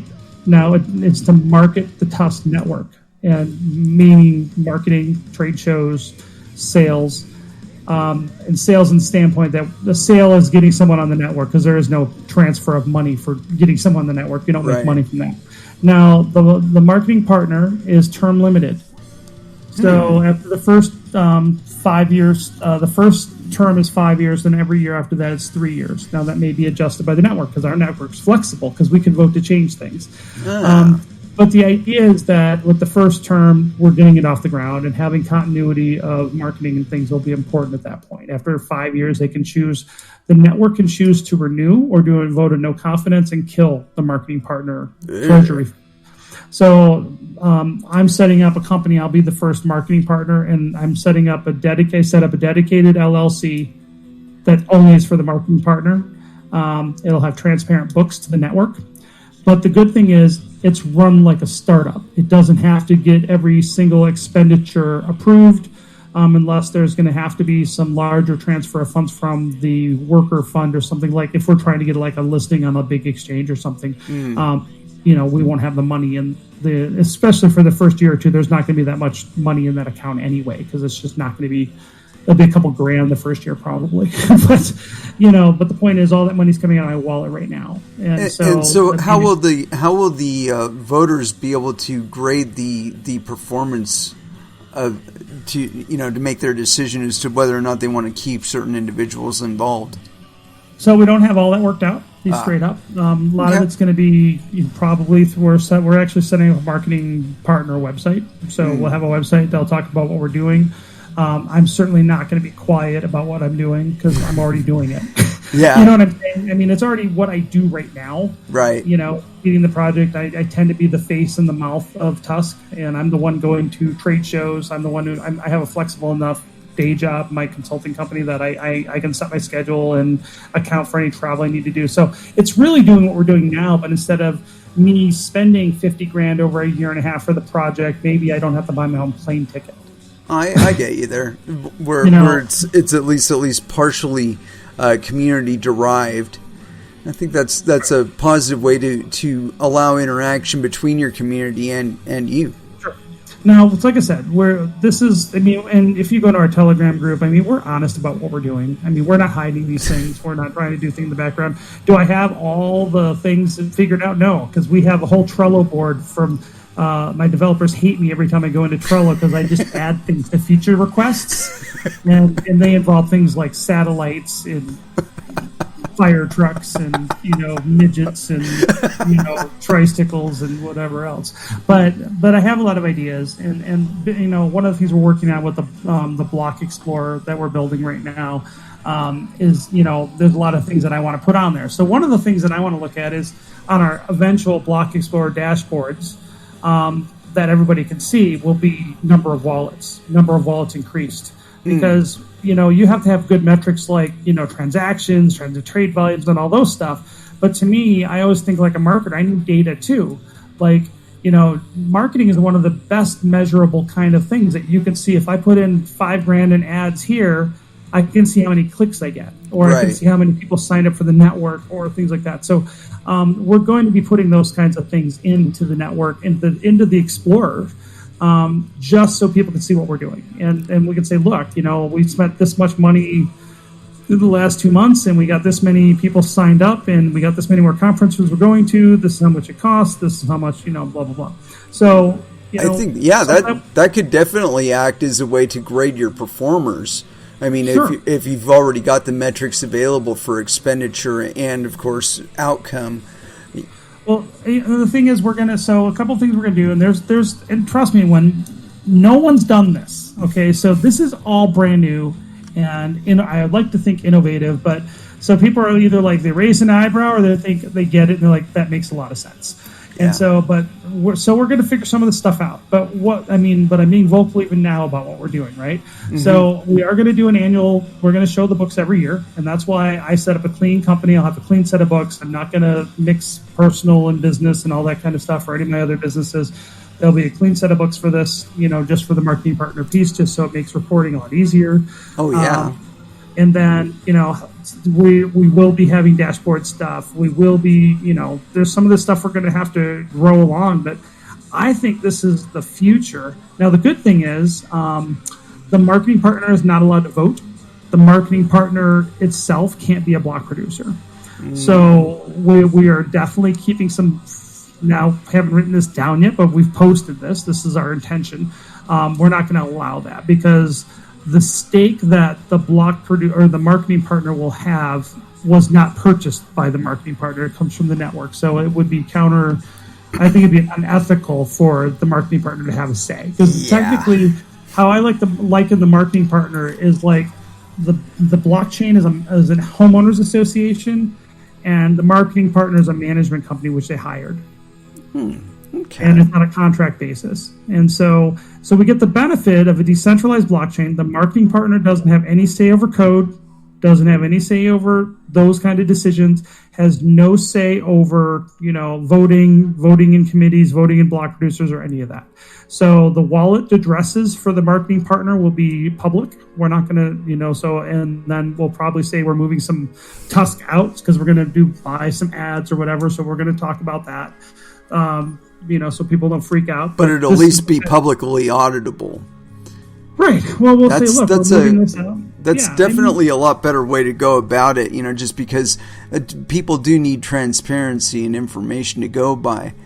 But I got to tell you, man, it has been a hell of a ride so far, and it is that time. Got to close this one out, man. As unfortunate as it is. Well, I've enjoyed this. Oh, well, thank you very much, man. It's been a real pleasure to have you on, and I certainly appreciate you taking the time to explain to us a little bit more about TUSC. But you're certainly welcome back at a later time. Any social media that you'd like to, social media contacts that you'd like to share as far as TUSC? Sure. You can check us out on the web at just TUSC.NETWORK. That's TUSC.NETWORK, Universal Settlement Coin. And then we have TUSC.NETWORK is on Twitter, and then you can check me out at I'm basically Rob McNeally on everything. So if you just go to robmcneally.com, or I'm at Rob McNeally on Twitter, or anywhere out on the webs, you can find me. And if you have any questions, either hit me up or hit us out on our Telegram groups. Excellent. Thank you again, Robert. It's been very educational and certainly a lot of fun. And all right, brother. You have an excellent evening, sir. You too. Bye-bye. Bye-bye. All right. Well, wow. That was certainly feature-filled and educational. I think it was better than the first one. You're not off. All right. And so with that, I'm going to draw this one to a close. Got our last dance. I have not picked one out as usual. And I think I'm going to go with a little bit of Megadeth because we haven't played any this evening. But we will be back again on Wednesday at 8 p.m. Pacific Standard Time. And so until then, I'd like y'all to trade safe. Do your homework. And watch out for your own bunghole because nobody else is going to do it for you. Last Dance Megadeth. Killing is my business, and business is good. Thank you again for listening, and you all have an excellent evening. Good night.